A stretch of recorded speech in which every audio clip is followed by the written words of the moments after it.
Αγαπητές ακροάτριες και αγαπητοί ακροατές του podcast Football, χαίρετε και καλώς ήρθατε στο 7ο επεισόδιο. Η σημερινή μας συζήτηση θα είναι κυρίως προσωποκεντρική. Όλοι οι φίλαθλοι του ποδοσφαίρου ανέκαθεν, παρόλο που το άθλημα είναι ομαδικό και εκτός από τους συλλόγους που υποστηρίζουν και ακολουθούν, έχουν σε ξεχωριστή θέση κάποιους πρωταγωνιστές, ποδοσφαιριστές πρωτίστως, για πολλούς και διαφορετικούς λόγους ο καθένας. Έτσι και εμείς, μετά από πολλή σκέψη, καταρτήσαμε τις προσωπικές μας λίστες με τους 5 κορυφαίους ποδοσφαιριστές για τον καθένα, βασίζοντας το δύσκολο ομολογουμένο σε αυτό εγχείρημα τόσο σε αγωνιστικά όσο και σε εξωαγωνιστικά κριτήρια, όπως παραδείγματος χάρη η προσωπικότητα, η σύνδεση με συλλόγους ή φιλάθλους, η κοινωνική επιρροή και άλλα. Κύριοι, θα θέλατε να κάνετε κι εσείς κάποιο πρώτο σχόλιο? Ναι, χαίρετε και από μένα. Μπαλαντσόνε στο μικρόφωνο.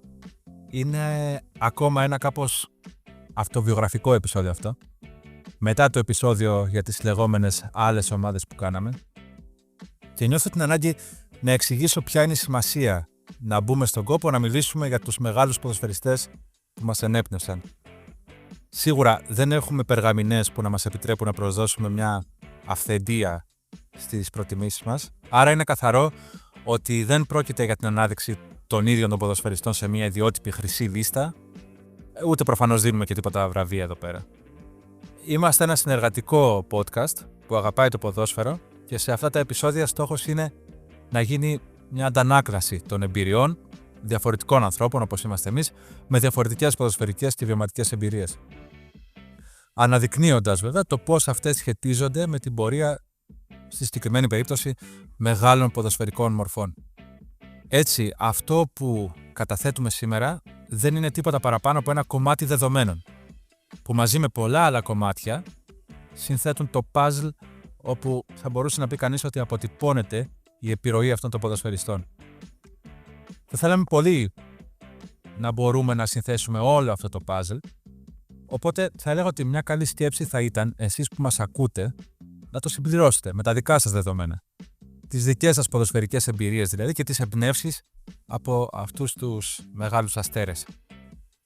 Είναι ίσως φιλόδοξο αυτό που λέω, αλλά αυτό που βλέπω είναι ότι ουσιαστικά με την κατάθεση αυτή ανοίγουμε περισσότερο μια κουβέντα, μετατρέποντας το σύνολο των συντελεστών και ακροατών σε ένα μεγάλο πάνελ, παρά κάποια προσπάθεια οποιασδήποτε αρχαιοποίησης της όποιας ποδοσφαιρικής αριστείας.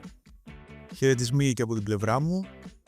Έχοντας εξηγήσει σε άλλα επεισόδια τι είναι το ποδόσφαιρο για μας, έχουμε πει ότι αποτελεί πηγή έμπνευσης γενικά για τη ζωή μας. Θέλουμε να το αναλύουμε, θέλουμε να φωτίζουμε τις αφαίατες πλευρές του, όπως κάνουμε στο προηγούμενο επεισόδιο, για παράδειγμα με τον Λουκά, αλλά που και που θέλουμε και να μιλάμε γι' αυτό βιωματικά και προσωπικά. Προσπάθουμε βέβαια να γενικεύουμε όσο γίνεται τις προσωπικές μας αντιλήψεις, καθώς όπως είπαν και οι συνδετημόνες που δεν είμαστε ούτε ειδικοί ούτε επαγγελματίες. Ξέρουμε όμως ότι κάποιοι θα ταυτιστούν με την έμπνευση που νιώσαμε από κάποιους ποδοσφαιριστές, οι οποίοι ουσιαστικά είναι λαϊκοί ήρωες στο μυαλό μας.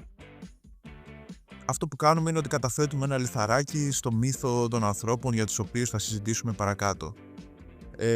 Δεν μιλάμε με δεδομένα quote, ποιος είναι ο καλύτερος όλων των εποχών και αριστείας, αν και βέβαια όλοι αυτοί είναι πολύ μεγάλοι ποδοσφαιριστές. Κάποιοι μπορεί να πει κανείς ότι μπορεί να θεωρηθούν και GOAT, αλλά δεν είναι αυτό στενά που μας εμπνέει. Περισσότερο μας εμπνέουν οι ιστορίες των αναπάντεχων πρωταγωνιστών και αυτών που αφήνουν μια κληρονομιά στο ατομικό μας υποσυνείδητο ή στο συλλογικό υποσυνείδητο. Ωραία. Ας περάσουμε τώρα στο κυρίως πιάτο. Η συζήτησή μας, για να ξέρουμε όλοι, θα έχει μια αύξουσα τρόπον την απορία. Δηλαδή, θα ξεκινήσουμε ιεραρχικά από τον 5ο πιο επιδραστικό ποδοσφαιριστή για τον καθένα και θα καταλήξουμε στον κορυφαίο των κορυφαίων πάλι για τον καθένα. Βέβαια, στο σημείο αυτό να πω ότι ο καθένας μπορεί να έχει διαφορετικά στο μυαλό του τη λίστα. Δεν είναι απαραίτητο να ακολουθήσει αυτό που έχω στο μυαλό μου. Έτσι. Εγώ τους βλέπω κάπως ιεραρχικά ως προς την έμπνευση στο δικό μου πρόσωπο. Οπότε, Ιάννη, θες να ξεκινήσουμε από σένα? Ναι, κάπως πιο τυχαία σειρά η δική μου, δεν θα έλεγα ότι είναι τόσο ιεραρχική. Θα ξεκινούσα με τον Giovanni Silva de Oliveira, τον γνωστό Ζίο, που εντάξει ως Ολυμπιακός τον θαύμασα ως παιδί τέλειο δεκαετίας 90 και τη δεκαετία του 2000. Νομίζω ότι πέρα από την τεχνική του μαεστρία και το διαφορετικό που έφερνε στο ελληνικό ποδόσφαιρο, νομίζω ότι ήταν κάτι καινούργιο τελείως για το ελληνικό ποδόσφαιρο εκείνη την εποχή. Το να έχει έναν τέτοιο παίχτη με αυτά τα τεχνικά χαρακτηριστικά.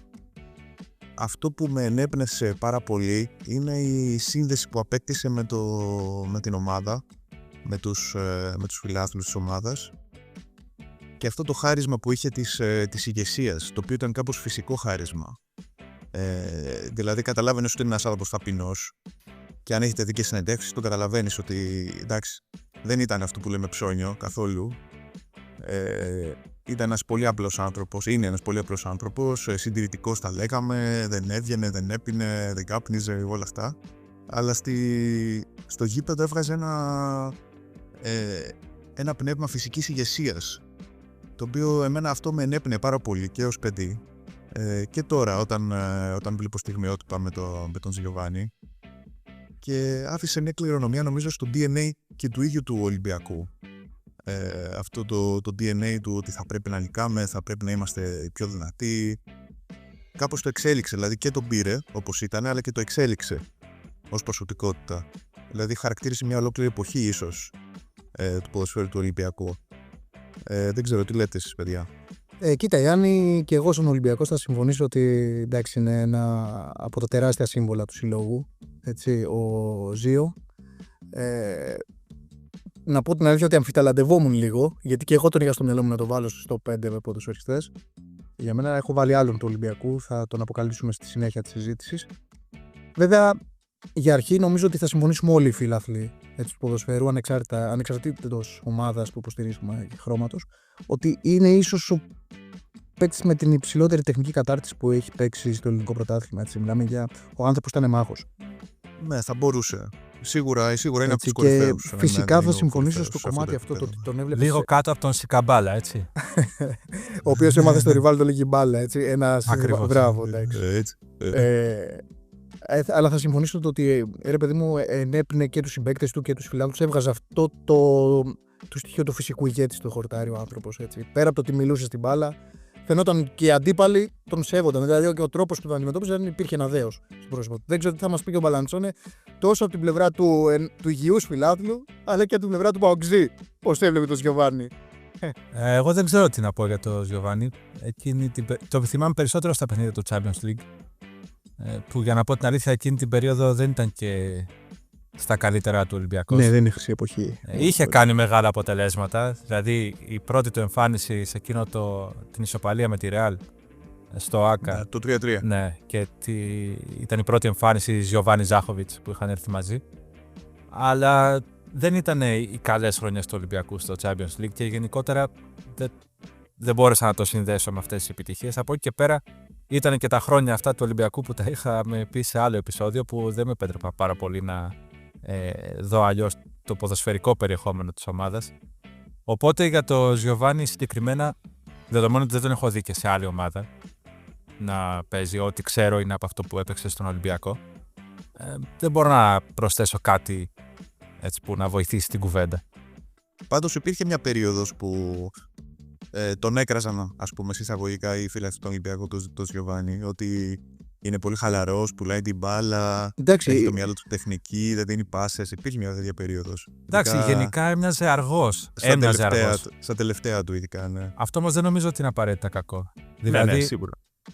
Άμα δει κανένας αναλύσεις, ο κορυφαίος παίχτης της γενιάς μας ήταν πολύ πιο αργός από τους υπόλοιπους. Και δεν θα πω περισσότερο ακόμα, γιατί θα έχω την ευκαιρία να τα πω. Αλλά η ίδια η ανάλυση του παιχνιδιού του, που είναι πιο αργός εκεί που πρέπει, είναι αυτή που τον κάνει τόσο ξεχωριστό. Οπότε το ότι ήταν αργός ο Γιωβάνι, νομίζω μόνο στα μάτια οπαδών φιλάθλων που μπορούν να γνωρίσουν το ποδόσφαιρο μέχρι ενός συγκεκριμένου σημείου. Μπορεί. Ή ψάχνουν κάτι για να γκρινιάζουν. Και αυτό. Γιατί οι φίλαθλοι του Ολυμπιακού το έχουμε, είναι η αλήθεια αυτό. Γκρινιάζουμε με την πρώτη ευκαιρία. Γιατί οι υπόλοιποι είμαστε ήρεμοι όλοι. Ωραία, Ιάννη, πάμε στον επόμενο που έχει τη λίστα σου. Ναι, τον επόμενο θα τον ονομάσω τον πρόβικο, τον Ιρλανδό, τον Ρόι Κιν. Μάλιστα, θα ξεκινήσουν σύντομα οι κόντρες. Συγγνώμη, συνέχισε. Εμένα είναι μεγάλη αγάπη μου ο Ρόι Κιν, πρέπει να το πω αυτό. γιατί για μένα εκπροσωπεί μια πλευρά του ποδοσφαίρου που κάπως χάνεται με το επαγγελματικό ποδόσφαιρο.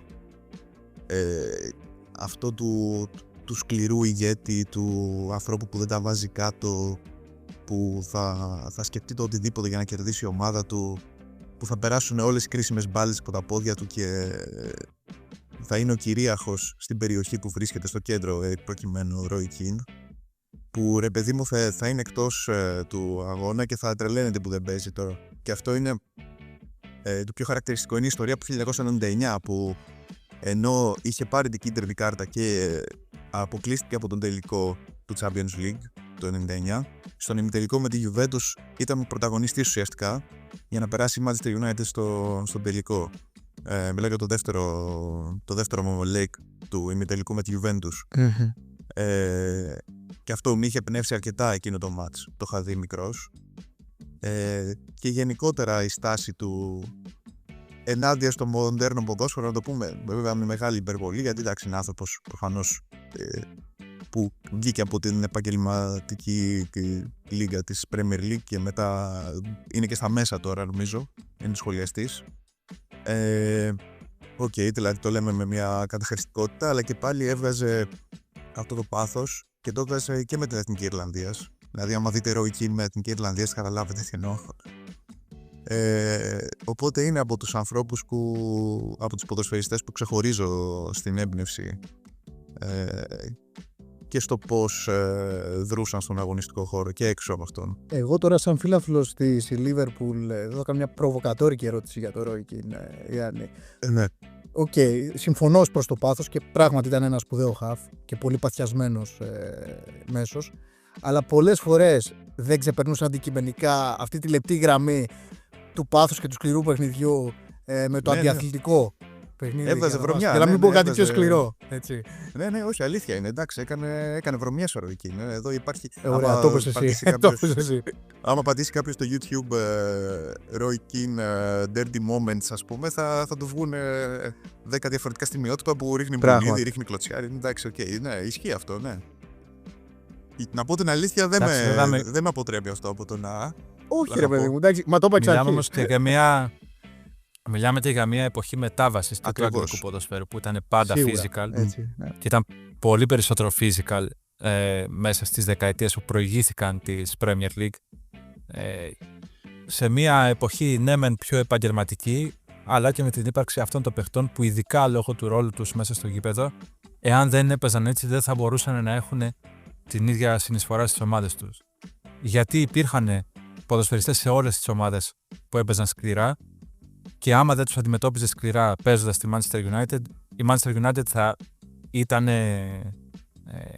παρά το ταλέντο που είχε συσσωρευμένο έρμεο στην κακοτεχνία και τη δύναμη πολύ μικρότερων αντιπάλων. Άρα υπάρχει νόημα σε εκείνη την εποχή να έχεις έναν παίχτη όπως ήταν ο Keane στην ενδεκάδα σου προκειμένου να πρωταγωνιστήσεις και να πετύχεις.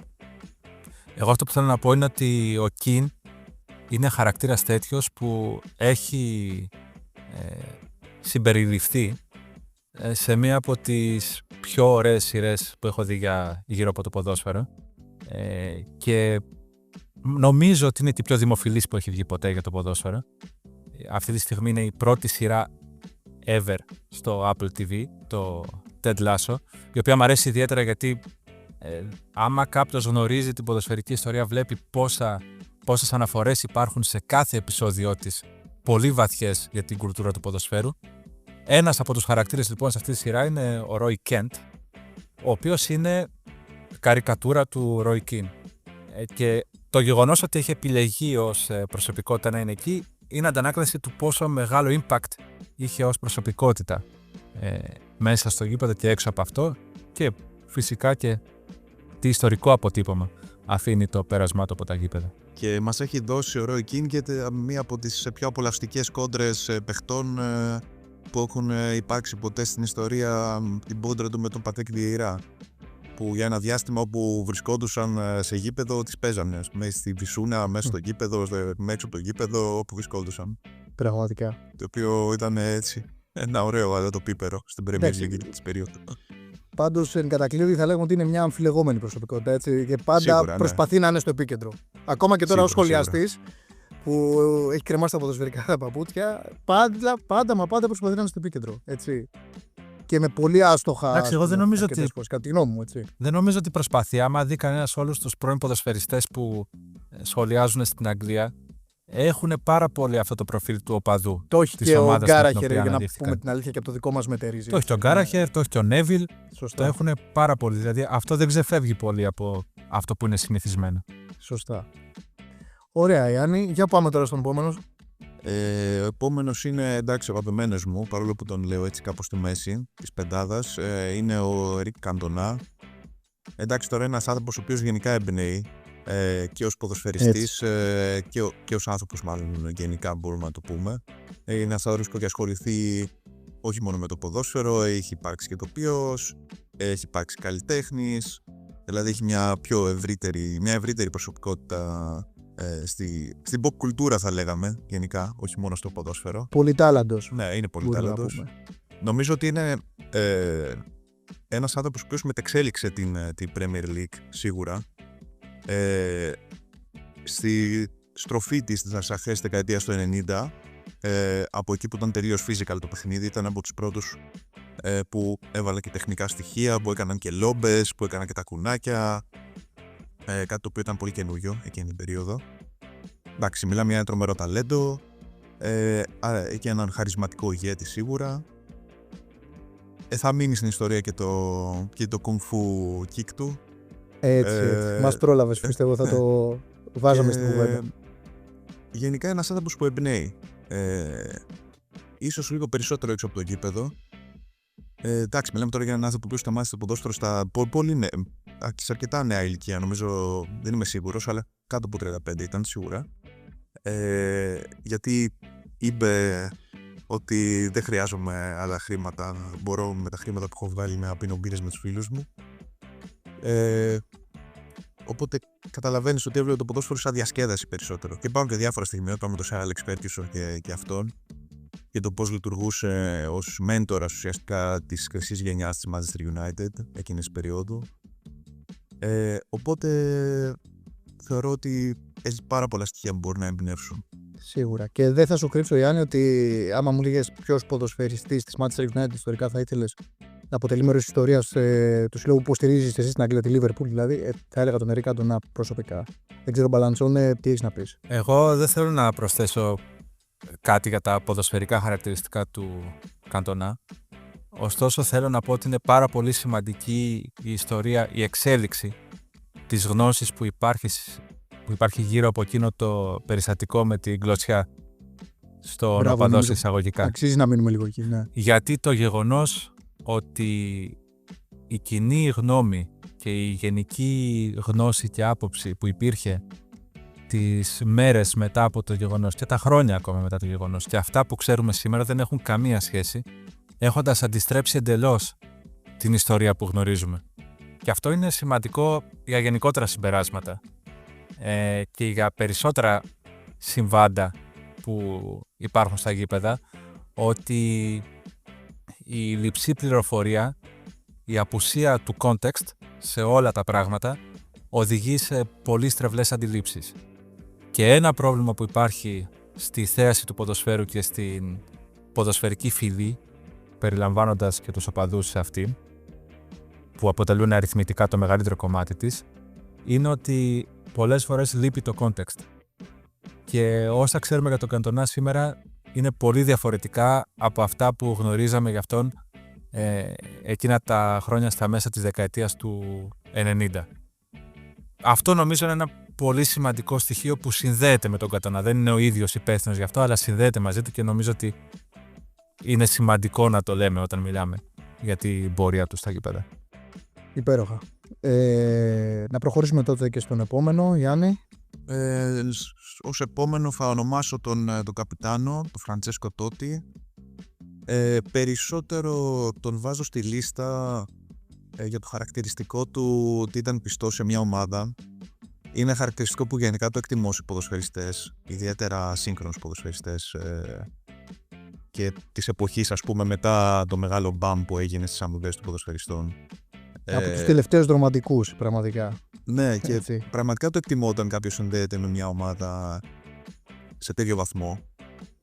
Γιατί πλέον έχουμε το χαρακτηριστικό των ποδοσφαιριστών που μετακινούνται με βάση αμοιβές. Έχουμε δηλαδή ανθρώπους να πηγαίνουν Σαουδική Αραβία, Εμιράτα κτλ.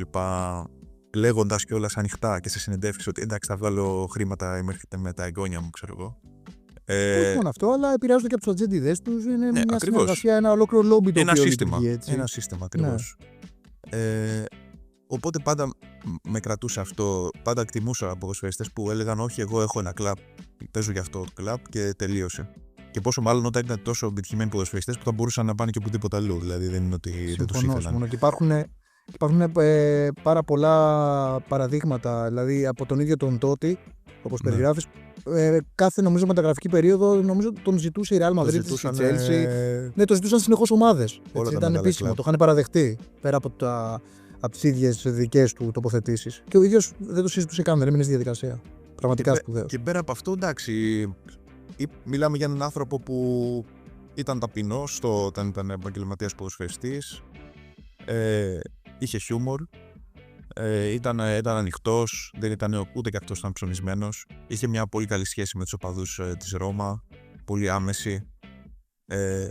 Αξίζει να δει κανένας και την ομιλία του όταν παίζει το τελευταίο του παιχνίδι στο Ολύμπικο, όπου ουσιαστικά λέει ότι εγώ για σας το έκανα, δηλαδή την άμεση επαφή του με τους οπαδούς της Ρώμα.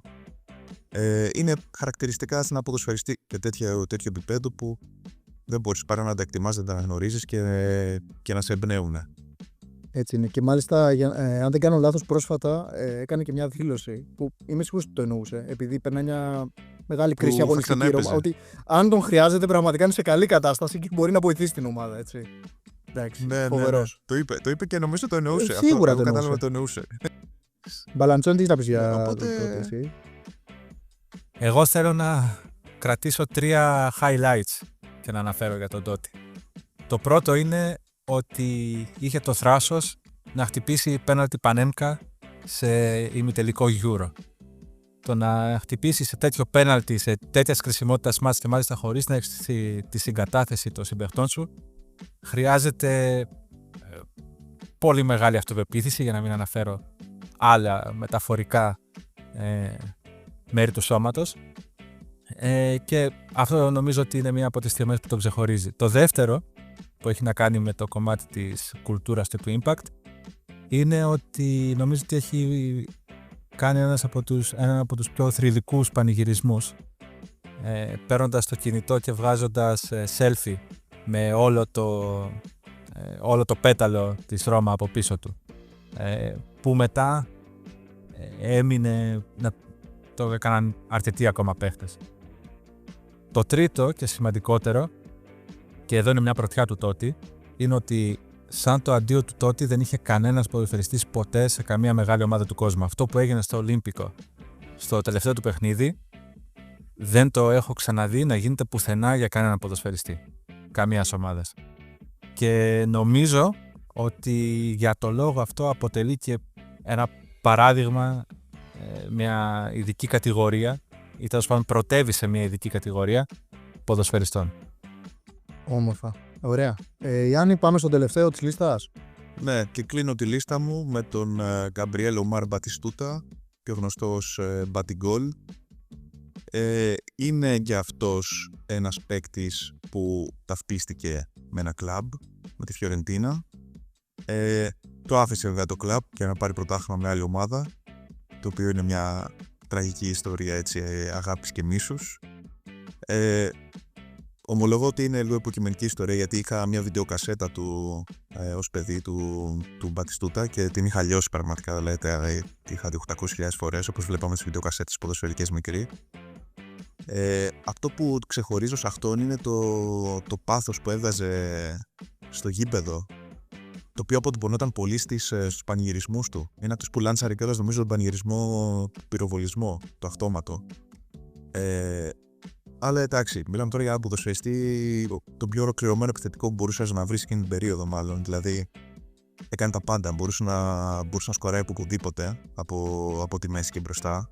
και από μακρινά σουτ, φάουλ, εκτελέσεις φάουλ, κεφαλιές, διεισδύσεις, δηλαδή μπορούσε να κάνει τα πάντα ουσιαστικά. Και είναι και νομίζω το μορφοείδωλο αυτό του Λατινοαμερικάνου. Βάλει και το μακρύ μαλλί στο παιχνίδι και την αλητεία. Με το μαλλί, αυτό θα το έλεγα τώρα, ναι. Με το μαλλί, με την αναφορά στο Diego, με την αλητεία, με τα συναισθήματα που έβγαζε, που έκλαιγε συνεντεύξεις τύπου. Δηλαδή όλο αυτό το δράμα που χαρακτηρίζει τους Λατινοαμερικάνους γενικά με τη σχέση τους με το ποδόσφαιρο και ιδιαίτερα τους Λατινοαμερικάνους ποδοσφαιριστές. Οπότε για όλους αυτούς τους λόγους είναι μέσα στην καρδιά μου ο Μπατιγκόλ.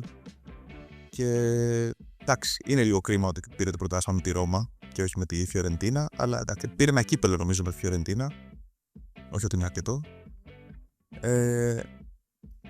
Αλλά ναι, τον έχω πολύ ψηλά και πάντα με εμπνέει στο ποδόσφαιρο. Πράγματι, θα σημώνησε τεράστιος γκολτζής και επιθετικός συνολικά με τον τρόπο που έπαιζε. Και πολύ μοντέρνος επιθετικός για την εποχή του. Βέβαια, να πω την αλήθεια ότι όταν ακούω για τον Μπατιστούτα, μου έρχεται κάτι αρνητικό πρώτα στο μυαλό.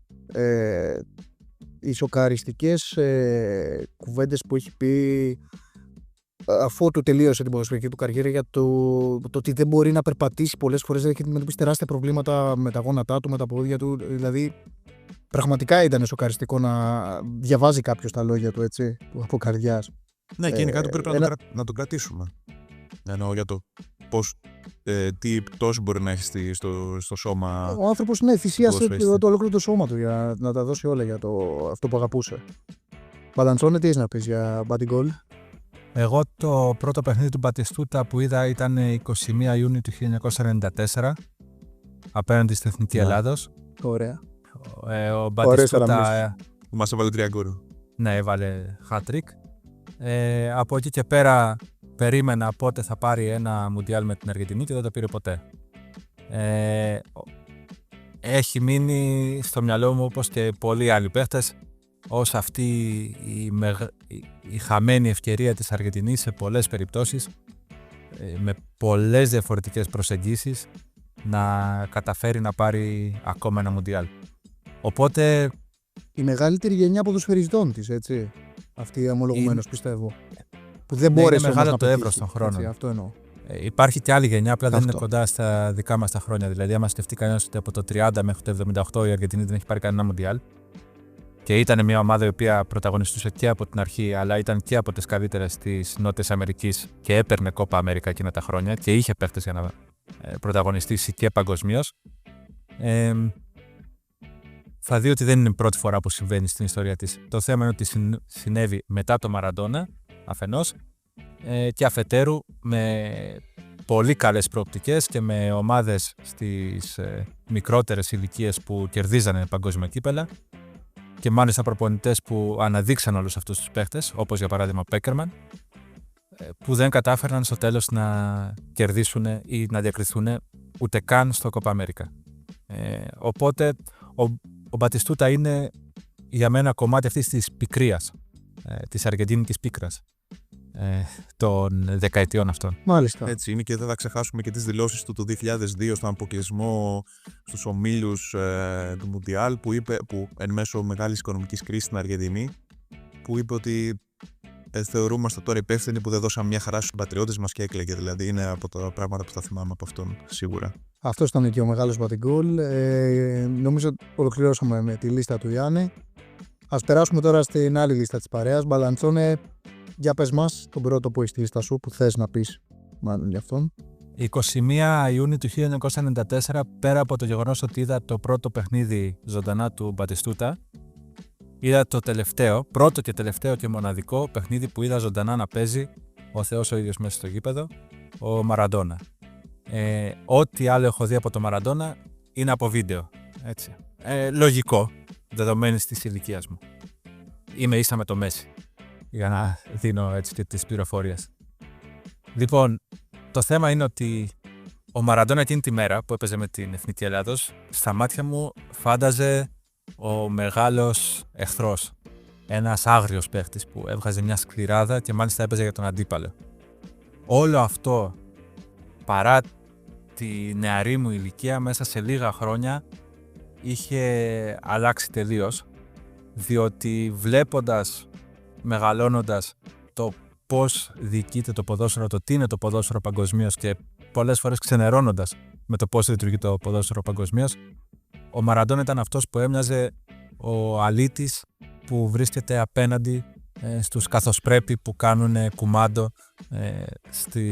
στην παγκόσμια ποδοσφαιρική πραγματικότητα. Οπότε έγινε ίνδαλμα κυρίως για την προσωπικότητά του παρά για τον τρόπο που έπαιζε. Μετά είδα και τον τρόπο που έπαιζε, είδα και παλιά του παιχνίδια και μετά έμαθα και ακόμα περισσότερα που προφανώς με ενέπνευσαν για να τον θεωρώ τον πιο επιδραστικό ποδοσφαιριστή όσον αφορά τη σκέψη μου για το ποδόσφαιρο. Αυτό που θεωρώ ότι είναι πάρα πολύ μοναδικό στο Μαραντόνα, πέρα από όσα έγιναν στην Νάπολη, τα έχω γράψει και στο άρθρο, ένα εκτενές άρθρο στο blog μας, νομίζω ότι είναι ότι δεν έχει βρεθεί πολλές φορές ένας ποδοσφαιριστής που να ενσαρκώσει μια μυθολογία ποδοσφαιρική ενός έθνους. Και είναι πολύ ιδιαίτερο το ότι η μυθολογία αυτή υπήρχε στην Αργεντινή πριν το Μαραντόνα. Τα χαρακτηριστικά του Μαραντόνα είχαν εκφραστεί ως αυτό το μυθικό πλάσμα El Pibe στην Αργεντινή πολλά χρόνια ακόμα και πριν από τη γέννησή του. Το γεγονός ότι υπήρξε ένας παίχτης που ήταν η ευθεία εκπροσώπηση ενός ολόκληρου ιδανικού, μιας ολόκληρης εθνικής ποδοσφαιρικής σχολής, είναι κάτι που από μόνο του τον κάνει ιδιαιτέρως ξεχωριστό, και το γεγονός ότι αυτό το πράγμα οδήγησε και στην κατάκτηση του παγκοσμίου κυπέλου με τον τρόπο που ο Μαραντόνα έπαιξε για να κερδιθεί. Δεν θα πω ότι έπαιξε μόνο ο Μαραντόνα για την Αργεντινή, αλλά ο τρόπος που αγωνίστηκε και αυτά που άφησε μέσα στο γήπεδο, νομίζω ότι συνθέτουν ένα μύθο που πολύ δύσκολα μπορεί να ξαναδημιουργηθεί στο ποδόσφαιρο σε όλες τις εποχές. Όσο παρακινδυνευμένο και να ακούγεται αυτό, νομίζω ότι αυτό το πράγμα, τέτοιος μύθος, δεν θα ξαναγεννηθεί ποτέ. Γι' αυτό τον έχω και πρώτο στη λίστα μου παντού. Νομίζω, Μπαλαντσόν, ότι άλλος λίγο, άλλος πολύ, ο καθένας μας θα τον είχε στη λίστα του, έτσι. Και εντάξει, αποφύγαμε να τον βάλουμε όλοι στο top 5, γιατί πραγματικά θα ήταν κρίμα να μην μιλήσουμε και για άλλους ποδοσφαιριστές. Θα συμφωνήσω κι εγώ ότι αλίμονο αν πω ότι ποδοσφαιρικά δεν είναι σίγουρα στη συζήτηση για GOAT ο Diego, έτσι. Και δεν είναι μόνο τα όσα πέτυχε σε ατομικό και ομαδικό επίπεδο και με την Εθνική Αργεντινής και με την Νάπολη. Γιατί για μένα ο άθλος με την Νάπολη είναι ακόμα μεγαλύτερος, που έχει καταφέρει αυτή την ομάδα να την οδηγήσει στην κορυφή, έτσι. Και εγχώρια στο Ιταλικό Πρωτάθλημα, αλλά και στην Ευρώπη. Παίρνοντας το UEFA, αν δεν κάνω λάθος, με διορθώνετε, έτσι, παιδιά. Το τότε UEFA. Ναι. Έχει πετύχει σίγουρα και το UEFA, ναι. Και το πρωτάθλημα Ιταλίας. Έχει πετύχει σίγουρα και κάποια από τα σπουδαιότερα γκολ που έχουν μπει ποτέ. Εντάξει, το μυθικό γκολ απέναντι στην Αγγλία δεν γίνεται να μην καταγράφεται για πάντα στα top 10 γκολ που έχουν μπει. Ακόμα και το γκολ που βάζει με το χέρι του Θεού των εισαγωγικών, όπως είπε και ο Μπαλαντσόνε, είναι ξεχωριστό. Είναι ο τρόπος που το βάζει τέτοιος, που ακόμα και αυτό το γκολ σε κάνει να αγαπήσει την παρανομία του, ας πούμε. Αλλά ήταν μάκος. Βέβαια, εγώ θέλω να σταθώ σε ένα μελανό σημείο του, το οποίο, αν είναι ένας λόγος που δεν τον έχω προσωπικά τόσο σαν είδωλο, πρότυπο, πείτε το όπως θέλετε, είναι το ότι ακόμα και μια τόσο μεγάλη προσωπικότητα, τέτοιος ιδεαλιστής, γιατί πέρα από ποδοσφαιριστής ήταν πραγματικά ένας τεράστιος παράγοντας του αθλητισμού και της κοινωνίας, πώς μπόρεσε πραγματικά να πέσει θύμα της μαφίας, των ναρκωτικών, και γνωρίζουμε όλη την προσωπική ιστορία του Μαραντόνα. Δηλαδή είναι κρίμα ένας τέτοιος παίκτης και άνθρωπος να οδηγηθεί σε αυτό το, θα λέγαμε, σε αυτή την παγίδα. Δεν ξέρω τι έχετε να πείτε, παιδιά. Νομίζω ότι αν ο Μαραντόνα δεν ήταν αυτό το παιδί που ξεκίνησε από το Βίγια Φιωρίτο και δεν γνώριζε τον κόσμο και δεν φερόταν παντού σαν να είναι αυτό το παιδί που έπαιζε στην Αλάνα, δεν θα ήταν ο Διέγκο. Οπότε όλα τα υπόλοιπα νομίζω ότι απλά συνεχίζουν τον ίδιο μύθο που ανέφερα πριν. Είναι κομμάτι του μύθου, λοιπόν, ακόμα και αυτό. Ναι. Ακόμα και τα μελανά σημεία. Ναι, το δέχομαι. Ακριβώς. Είναι τραγικός ήρωας. Δηλαδή όταν ο Πίμπε, όπως τον περιέγραψε ο Μποροκοτό το 1928, αν δεν κάνω λάθος, έχει, λέει, τριμμένα δόντια επειδή τρώει το ψωμί της προηγούμενης μέρας. Αυτή η περιγραφή δεν αρμόζει σε κάποιον ο οποίος ελέγχει τον κόσμο και ελέγχει τις καταστάσεις γύρω του. Αυτή η περιγραφή ταιριάζει σε κάποιον ο οποίος είναι, θα το έλεγα έτσι, αθώος. Και αυτή η αθωότητά του νομίζω ήταν και αυτή που τον κατέστρεφε σιγά σιγά. Μπορεί να μην έτριβε τα δόντια του, αλλά του έτρωγε τις σάρτιες μεταφορικά μέρα με τη μέρα. Και γι' αυτό δεν έπαιξε και τόσα πολλά χρόνια όσο άλλοι σπουδαίοι ποδοσφαιριστές. Οπότε νομίζω ότι αυτό είναι κομμάτι του μύθου του. Χωρίς βεβαίως να σημαίνει ότι λέγοντας αυτό προκρίνω έναν τέτοιο τρόπο ζωής ή οποιαδήποτε κατάχρηση συνδεόταν με τη ζωή του. Έτσι. Ακριβώς το αντίθετο. Okay. Ωστόσο τον αντιμετωπίζω ως προσωπικότητα με ένα ρεαλισμό και όχι με κάποια αντίληψη ότι αποτελεί πρότυπο συμπεριφοράς. Όχι, είναι αυτό που είναι. Ο μύθος του είναι όλο αυτό που είναι. Δεν χρειάζεται να γίνουμε εμείς σαν αυτό. Ακριβώς. Άλλωστε, νομίζω και ο ίδιος έχει κάνει πάρα πολλές αναφορές στα δικά του πάθη και λάθη, όπως τα δικά το ονομάζει, και μάλιστα έχει προσπαθήσει να περάσει και μαθήματα. Είναι πολύ σημαντικό να αναγνωρίζει κάποιος τα λάθη του, έστω και αργά. Θεωρώ. Δεν ξέρω, Γιάννη, τι έχεις να πεις για αυτό το μεγάλο. Εγώ θα ήθελα να προσθέσω. Εντάξει, τώρα προφανώς για τον Μαραντόνα μπορούμε να μιλάμε πολλές ώρες. Είναι τεράστιο κεφάλαιο. Είναι ένα κοινωνικό φαινόμενο. Ή μπορεί να κάτσει κάποιος να διαβάσει και το άρθρο του Μπαλαντσόνε, αν δεν θέλει να μας ακούει. Το οποίο. Πόση ώρα Μπαλαντσόνε πραγματικά χρειάζεται κάποιος να διαβάσει, αν θες μας λες κιόλας εδώ πέρα, γιατί έχει καλύψει πάρα πολλά. Νομίζω γύρω στις 2 ώρες. Ωραία. Γύρω στις 2 ώρες. Αξίζει πραγματικά. Εγώ θα προσέφετα μόνο το στοιχείο του πώς ταυτίστηκε ο Ιταλικός Νότος μαζί του. Ζώντας και στην Ιταλία το έχω δει και κάπως το συλλογικό υποσυνείδητο, γιατί ενσωμάτωσε στη λατρεία σε αυτό το πρόσωπο όλη αυτή την αδικία που αισθάνεται ο Ιταλικός Νότος σε σχέση με το Βορρά, και βγήκε μπροστά ότι κοιτάξτε τώρα, εμείς σας έχουμε, σας κερδίζουμε. Θα έλεγα ότι είναι ένα κομμάτι και αυτό του μύθου του Μαραντόνα, τουλάχιστον πώς αποτυπώνεται εδώ. Και ένα ενδιαφέρον επεισόδιο σε αυτό είναι ο επιτελικός του 1990, του Μουντιάλ του 1990, που γίνεται στην Νάπολη και παίζει Ιταλία-Αργεντινή, και ουσιαστικά υποστηρίζουν την Αργεντινή, ναι. Πολλοί υποστηρίζουν την Αργεντινή επειδή είναι ο Μαραντόνα. Οπότε βλέπεις ότι το κοινωνικό του αποτύπωμα είναι πολύ βαθύ στην Ιταλία, στην Νότια Ιταλία. Ωραία. Ας προχωρήσουμε εδώ, γιατί πραγματικά για τον Diego μπορεί αν συνεχίσουμε να μην σταματήσουμε, μην τελειώσουμε ποτέ το επεισόδιο. Μπαλαντσόνε, ποιος είναι ο επόμενος που θες να μιλήσεις από τη λίστα σου? Ο επόμενος είναι ο Κρόιφ, για τον οποίο επίσης αν μιλήσουμε μπορούμε να καθίσουμε εδώ μέχρι μεθαύριο. Διότι άλλη περίπτωση αυτή. Για τον Κρόιφ, πέρα από τον Κρόιφ ποδοσφαιριστή, έχουμε να μιλήσουμε για τον Κρόιφ προπονητή και για τον Κρόιφ παράγοντα. Είναι από τους πολύ λίγους που ήταν τεράστιοι ποδοσφαιριστές και τεράστιοι προπονητές στην ιστορία του ποδοσφαίρου. Ίδιας αξίας παίχτης και προπονητής. Και μερικοί μπορεί να διαφωνήσουν, να βάλουν ακόμα και την προπονητική του αξία ακόμα παραπάνω από την παιχτική του αξία. Ωστόσο πιστεύω ότι ο Κρόιφ, αν ο Μαραντόνα είναι ο μύθος του Λατινοαμερικάνου Ελπίβε, ο Κρόιφ είναι η ενσάρκωση ενός ευρωπαϊκού ελεύθερου πνεύματος, βγαλμένος μέσα από τα σπλάχνα ενός πολύ φιλελεύθερου Άμστερνταμ, επίσης γόνος εργατικής τάξης, που όμως κατέκτησε με τη δική του προσωπικότητα και ποδοσφαιρική και προσωπική ολόκληρη την Ήπειρο. Δεν θέλω να σταθώ στα επιτεύγματά του. Προφανώς είχε την τύχη να είναι γεννημένος εκείνη την εποχή που το ποδόσφαιρο άλλαζε, και το ποδόσφαιρο άλλαζε από την Ολλανδία, και ό,τι ξέρουμε σήμερα είναι μια συνέχεια του Ολλανδικού ποδοσφαίρου τα χρόνια μεταξύ 1974 και 1992 εν πολλής. Και πέρα από αυτό, ο Κρόιφ είναι και από τους ποδοσφαιριστές που δεν μάσησε ποτέ, να το πω έτσι, να βάλει την ιδεολογία του μπροστά από τα ποδοσφαιρικά του καθήκοντα. Το γεγονός ότι σε μια χρυσή ευκαιρία για την Ολλανδία να κερδίσει τον πρώτο της παγκόσμιο τίτλο, κάτι που δεν έχει καταφέρει μέχρι σήμερα, αρνήθηκε να πάει να αγωνιστεί στο Μουντιάλ της Αργεντινής του 1978 για να μην είναι ανάμεσα στους ποδοσφαιριστές που θα παίζουν μπροστά στο Βιντέλα ουσιαστικά ξεπλένοντας το τυραννικό καθεστώς.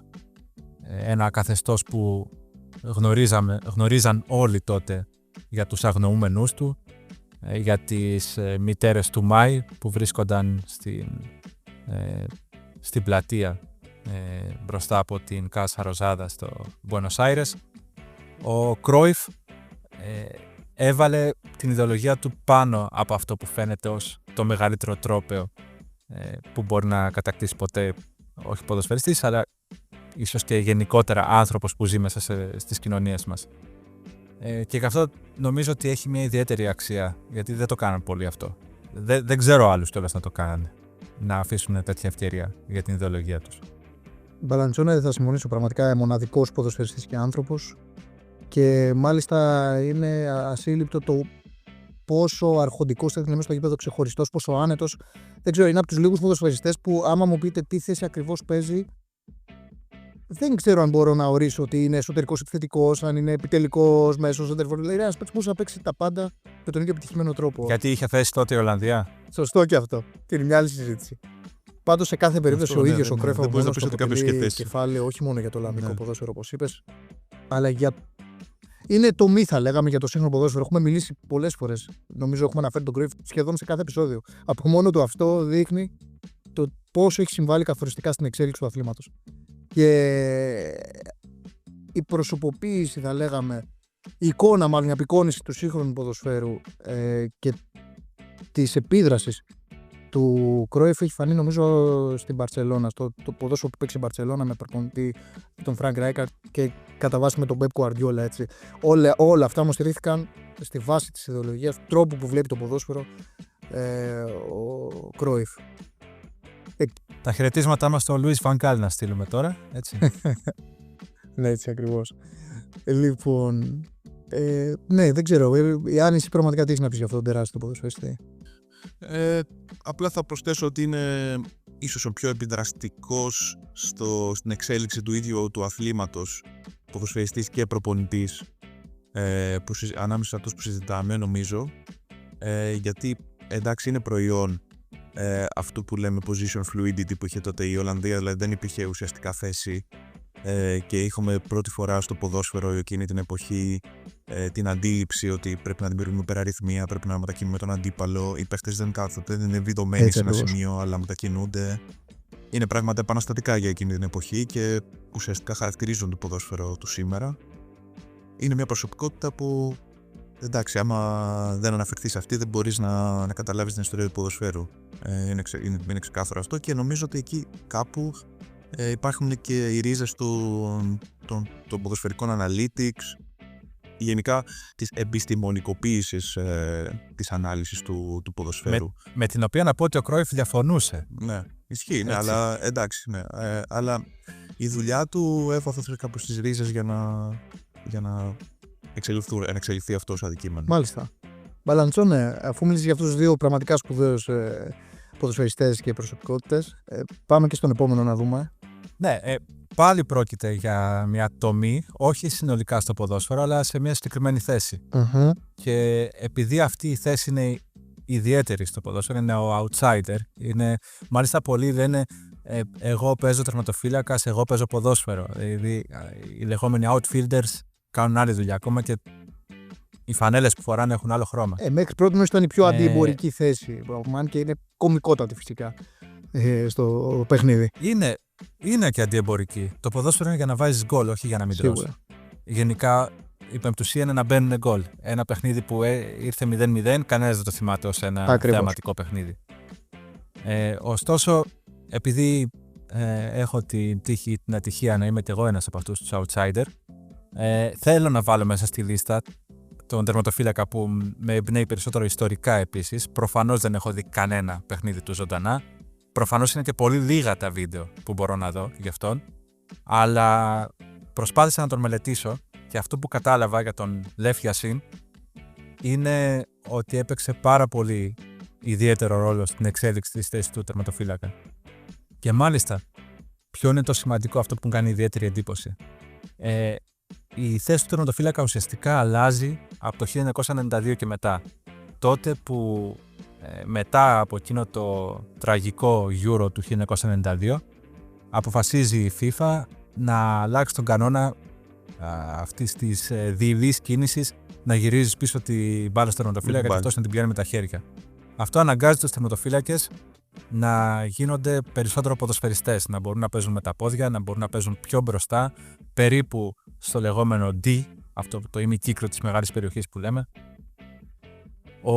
Μέχρι τότε οι ποδοσφαιριστές οι τερματοφύλακες ήταν ποδοσφαιριστές γραμμής. Είχαν μία και μόνο αποστολή να μην τρώνε γκολ, να μην αφήνουν την μπάλα να περνάει. Και μάλιστα είναι μια θέση που σε όποια εποχή και να την πάρεις, ένα πράγμα που τη χαρακτηρίζει είναι ότι δεν μπορείς να πάρεις μεγάλα ρίσκα. Άρα, όταν είσαι τερματοφύλακας, δεν μπορείς εύκολα να πάρεις την απόφαση να παίξεις διαφορετικά, διότι αυτό θα το πληρώσεις. Ο επιθετικός μπορεί να πάρει ρίσκα, γιατί το high risk μπορεί να έχει και high reward που λέμε. Αλλά ο τερματοφύλακας, ένα μεγάλο ρίσκο που θα πάρει, μπορεί να έχει πολύ καταστροφικές συνέπειες. Λοιπόν, ο Γιασίν, 30 χρόνια πριν από αυτή την αλλαγή, ήταν ο πρώτος που βγήκε στα όρια της περιοχής.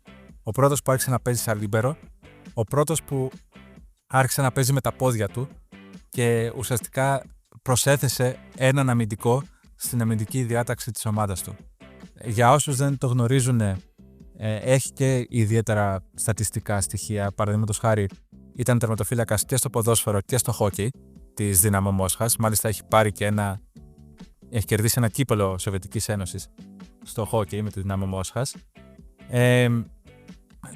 Και μάλιστα μου αρέσει πάρα πολύ μια φράση που έχει πει για το ιστορικό context της φράσης και γιατί τη νιώθω και εγώ εκείνη τη στιγμή, και λέει ότι η χαρά του να βλέπεις το Γιούρι Γκαγκάριν στο διάστημα μπορεί να συγκριθεί μόνο με το να σώζεις ένα πέναλτι. Όποιος έχει παίξει τερματοφύλακας και έχει αποκρούσει πέναλτι μπορεί να καταλάβει πάρα πολύ καλά αυτή τη φράση, και επειδή στη ζωή μου έχω ασχοληθεί και με διαστημικές αποστολές και με το να είμαι τερματοφύλακας, τη νιώθω πάρα πολύ μέσα μου να κάνει συντονισμό αυτή η δήλωσή του, οπότε δεν μπορώ να μην το συμπεριλαμβάνω πάντα στα ποδοσφαιρικά μου είδωλα. Ναι, Μπαλαντσόνε, και μάλιστα να τονίσουμε στο σημείο αυτό ότι οι μεγαλύτεροι τερματοφύλακες διεθνώς και ιστορικά στάζουν μέλη για αυτό το τερματοφύλακα, για το Γιασίν. Όχι μόνο, αποτέλεσε και πρότυπό τους για να μπορέσουν να παίξουν τη θέση. Έτσι. Ήταν αυτός που θα λέγαμε που τους οδήγησε να επιλέξουν να παίξουν ως τερματοφύλακες. Άρα του χρωστάμε πάρα πολλά για την εξέλιξη της θέσης. Έτσι. Ναι, να μην ξεχάσω να πω ότι είναι και ο μοναδικός τερματοφύλακας που έχει κερδίσει τη χρυσή μπάλα μέχρι σήμερα. Ναι, έτσι. έτσι. Μπράβο. Αυτό δείχνει κάτι. Σωστό. Γιάννη, εσύ αν Ναι. έχεις... Ουσιαστικά συστηματοποίησε ουσιαστικά αυτό που εξήγησε και ο Μπαλαντσόνε, ότι ο τερματοφύλακας δεν είναι ένας άνθρωπος που είναι κάτω από τα δοκάρια και ουσιαστικά μέχρι εκείνη την εποχή του Γιασίν λίγο κάνει ό,τι του έρθει. Δεν υπάρχει ακριβώς ούτε τεχνική ούτε τόσο προπονητική εστιασμένη στους τερματοφύλακες. Αυτό αργεί πιο μετά. Ναι, εγώ θα έλεγα ότι υπάρχουν και 30 χρόνια μετά το Γιασίν που δεν έρχεται. Γι' αυτό είναι τόσο ξεχωριστός. Ναι, αυτό είναι πάρα πολύ μπροστά από την εποχή του. Δηλαδή, ακόμα και στιγμιότητα τη δεκαετία του 80 να δείτε. Είναι λίγο, κάνουμε τερματοφύλακες, λίγο τους έρθει, ας πούμε. Και ο Γιασίν είναι αυτός ο άνθρωπος. Υπάρχουν στιγμιότυπα που μπορείς να δεις στο YouTube με το Λεβ Γιασίν. Ενώ και όχι μόνο μεμονωμένα, υπάρχουν και σε ροή αγώνα που μπορεί να βρεις. Αξίζει να το δει κανείς. Γιατί κάνει εξόδους, δίνει οδηγίες στους αμυντικούς του. Δηλαδή, Πολύ προοδευτικός. πράγματα που μέχρι τότε οι τερματοφύλακες και πιο μετά δεν τα κάναμε. Οπότε ναι, είναι ένας άνθρωπος τομή και ο μόνος τερματοφύλακας που έχουμε στη λίστα, έτσι. Οπότε κάτι δείχνει γι' αυτό, έτσι. Ακόμα και για μας. Και να πω τελευταίο ότι έπαιζε πάντα ντυμένος στα μαύρα. Ναι. Ολόμαυρη εμφάνιση. Μαύρη αράχνη. Ναι, ακριβώς, γι' αυτό έχει και αυτό το παρατσούκλι. Μάλιστα. Μπαλαντσόνε, για πάμε στον επόμενο τη λίστα σου. Λοιπόν, ναι, αυτός για τον οποίο θα μιλήσω τώρα νομίζω ότι είναι ο καλύτερος ποδοσφαιριστής που έχω δει να παίζει ζωντανά. Και ξέρω ότι τα analytics δεν συμφωνούν. Δεν έχω μάλιστα και καμία πολύ μεγάλη συναισθηματική δεν έχω κάποιο πολύ μεγάλο συναισθηματικό δέσιμο μαζί του, ούτε ποτέ υποστήριζα κάποια από τις ομάδες που έπαιζε. Το αντίθετο, δεν τη χωνεύω τη Real. Αλλά νομίζω ότι ποδοσφαιριστής σαν το Ζιντάν δεν έχω δει ξανά να παίζει. Και γιατί τον ξεχωρίζω? Γιατί γενικά στη γενιά μας υπάρχει προφανώς αυτή η κουβέντα για τον Κριστιάνο Ρονάλντο και τον Μέση, που προφανώς όλα τους τα στατιστικά είναι πολύ καλύτερα από το Ζιντάν. Για το Ζιντάν πάντα με εντυπωσίαζε το πώς έπαιζε μέσα στο γήπεδο σαν να χορεύει, σε ένα διαφορετικό ρυθμό από όλο το υπόλοιπο γήπεδο, που την ίδια στιγμή που έμοιαζε αργός είχε απίστευτη κίνηση για να σπάσει και τις πιο συμπαγείς άμυνες των Ιταλικών ομάδων όταν έπαιζε στη Juventus. Μπορεί κανείς να κοιτάξει να δει πώς περνάει ανάμεσα από δύο αμυντικούς με τζαρτζάρισμα ο Ζιντάν, που αυτό δεν φαίνεται μέσα στον τρόπο, μέσα στην ταχύτητα με την οποία παίζει στο γήπεδο. Τεχνικά χαρακτηριστικά τα οποία είναι πάρα πολύ σπάνια. Μπορούσε κυριολεκτικά να κάνει ό,τι θέλει με την μπάλα. Και όσο αφορά το συναισθηματικό κομμάτι, εγώ θα πω ότι εκεί που πραγματικά έγινε θρύλος για μένα ήταν ο τρόπος που τέλειωσε την καριέρα του. Το ότι εκείνη την ώρα που έπρεπε να αντιδράσει ως άνθρωπος σε αυτό που άκουσε από το βλάκα το Ματεράτσι, γύρισε και του έστειλε και του έριξε την κουτουλιά. Αυτό είναι ο ποδοσφαιριστής που έχει ξεκινήσει ως γιος μεταναστών στη Μασσαλία. Και αυτό ήταν μέχρι το τέλος ο Ζιντάν. Νομίζω ότι είναι, επειδή έχω μεγαλώσει βλέποντας το Ζιντάν να παίζει, όταν αναφέρομαι στους ποδοσφαιριστές που εγώ τους είδα με τα μάτια μου να παίζουν, έχει πάντα την κορυφαία θέση. Ακόμα και αν με τη λογική μου καταλαβαίνω ότι οι άλλοι είναι καλύτεροι. Είναι ο κορυφαίος για μένα, σε όσους έχω δει. Θα συμφωνήσω απόλυτα με τον Μπαλαντσόνε ως προς το κομμάτι του ότι είναι σίγουρα με τις αναλύσεις και τα statistics και τα μοντέλα μπορεί όντως να φαντάζει ένας μέσος ο οποίος υστερούσε σε ταχύ δύναμη, σε γκολ, σε assist. Συγγνώμη που σε διακόπτω. Καταρχήν, αυτό που λέτε το λέω με βάση τα analytics, γιατί δεν έχουμε τα ίδια analytics που έχουμε Σίγουρα για το Ρονάλντο και το Μέση, όπως έχουμε για το Ζιντάν. Λέω για πολύ απλά στοιχεία, όπως τα γκολ που σκόραρε. Ναι, τα γκολ, καταλαβαίνουμε. Ακριβώς, αυτά. Παρ' όλα αυτά, όποιος τον έχει δει να αγωνίζεται, εντάξει, θεωρεί, πιστεύω ότι είναι από τους σπουδαιότερους οργανωτές μέσους που έχουν πατήσει το χορτάρι. Ο τρόπος που οργάνωνε τις επιθέσεις ή που έπαιρνε τις πρωτοβουλίες όποτε χρειαζόταν. Γιατί εκτός από αλτρουιστής, είχε την ικανότητα όποτε χρειαζόταν να παίρνει την πρωτοβουλία αυτός των κινήσεων. Με τις περίφημες τρίπλες του, όπως η τρίπλα της Μασσαλίας, έτσι, που έχει μείνει χαραγμένη στο μυαλό όλων, πιστεύω. Αυτή η στροφή 360 μοιρών πάνω από την μπάλα, ο χορός, όπως είπε ο Μπαλαντσόνε, εντάξει, είναι ένας από πραγματικά από τους μεγαλύτερους τεχνίτες ποδοσφαιριστές που έχουν πατήσει το χορτάρι. Παράλληλα όμως συνδύαζε την απλότητα. Αυτό είναι το απίστευτο. Ήταν τόσο απλό στο παιχνίδι του, αλλά ταυτόχρονα τόσο θεαματικός. Δεν το συναντάς εύκολα αυτό. Αλλά δυστυχώς, όπως και είπε και ο Μπαλαντσόνε, δεν μπόρεσε να το χαρούσε σε κάποια από τις ομάδες που υποστήριζα. Τουναντίον έπαιζε σε εχθρικές ομάδες, γιατί για μένα τόσο η Real Madrid όσο και η Juventus είναι εχθρικές ομάδες. Αλλά εντάξει, δεν μπορούσα να μην το θαυμάσω έτσι. Θα έπρεπε πραγματικά να είμαι ένας τυφλός οπαδός, να μην βλέπω τι σπουδαίος ποδοσφαιριστής ήταν σαν όσο επιθετικός. Μία ακόμα στιγμή που εγώ ξεχωρίζω όμως, πέρα από αυτή που ανέφερε ο Μπαλαντσόνε με την περίφημη κουτουλιά στο Ματεράτσι, είναι εκείνο το εξαίσιο, παιδιά, γκολ στο τελικό του Champions League που βάζει, που ακόμα και σήμερα, όσο φορές και να το δω, προσπαθώ να καταλάβω πώς έχει καταφέρει. Η μπάλα έρχεται από την σέντρα του Ρομπέρτο Κάρλος, παίρνει μια τέτοια κλίση από τόσο ψηλά. Είναι τελικό Champions League, επαναλαμβάνω. Και με το αριστερό του πόδι, που δεν είναι το καλό του πόδι, αν και ο Ζιντάν δεν είχε η δεξί αριστερό ως καλύτερο, αλλά τέλος πάντων δεξιοπόδαρος θεωρείται, καταφέρνει να φτιάξει ορθή γωνία με το αριστερό, να κάνει το γυριστό και να τη στείλει στο γάμα. Είναι πραγματικά ένα ασύλληπτο τέρμα. Σίγουρα και αυτό θα είναι στο πάνθεον, έτσι. Τη ιστορία στον γκολ στο ποδόσφαιρο για πάντα. Δεν ξέρω τι έχετε να πείτε κι εσείς, Γιάννη. Εντάξει, για μένα θα μείνει χαραγμένη η στιγμή αυτή του γκολ που περιγράφεις. Δεν το πιστεύαμε αυτό που βλέπαμε. Αλλά περισσότερο από τον Ζιντάν θα μου μείνει αυτή η αίσθηση ότι είμαι ο παίχτης που μπορώ να κάνω τα πάντα στο γήπεδο. Μπορώ να περάσω, μπορώ να σας κάνω πλάκα άμα θέλω. Αν θυμάται κανείς το Μουντιάλ 2006, το μάτς με τη Βραζιλία, το προημιτελικός, νομίζω προημιτελικός ήταν. Τι πλάκα τους κάνει στους Βραζιλιάνους, έτσι, στους Βραζιλιάνους, που υποτίθεται είναι αυτοί που είναι κορυφαίοι στο είδος του Τζόκο Μπονίτο.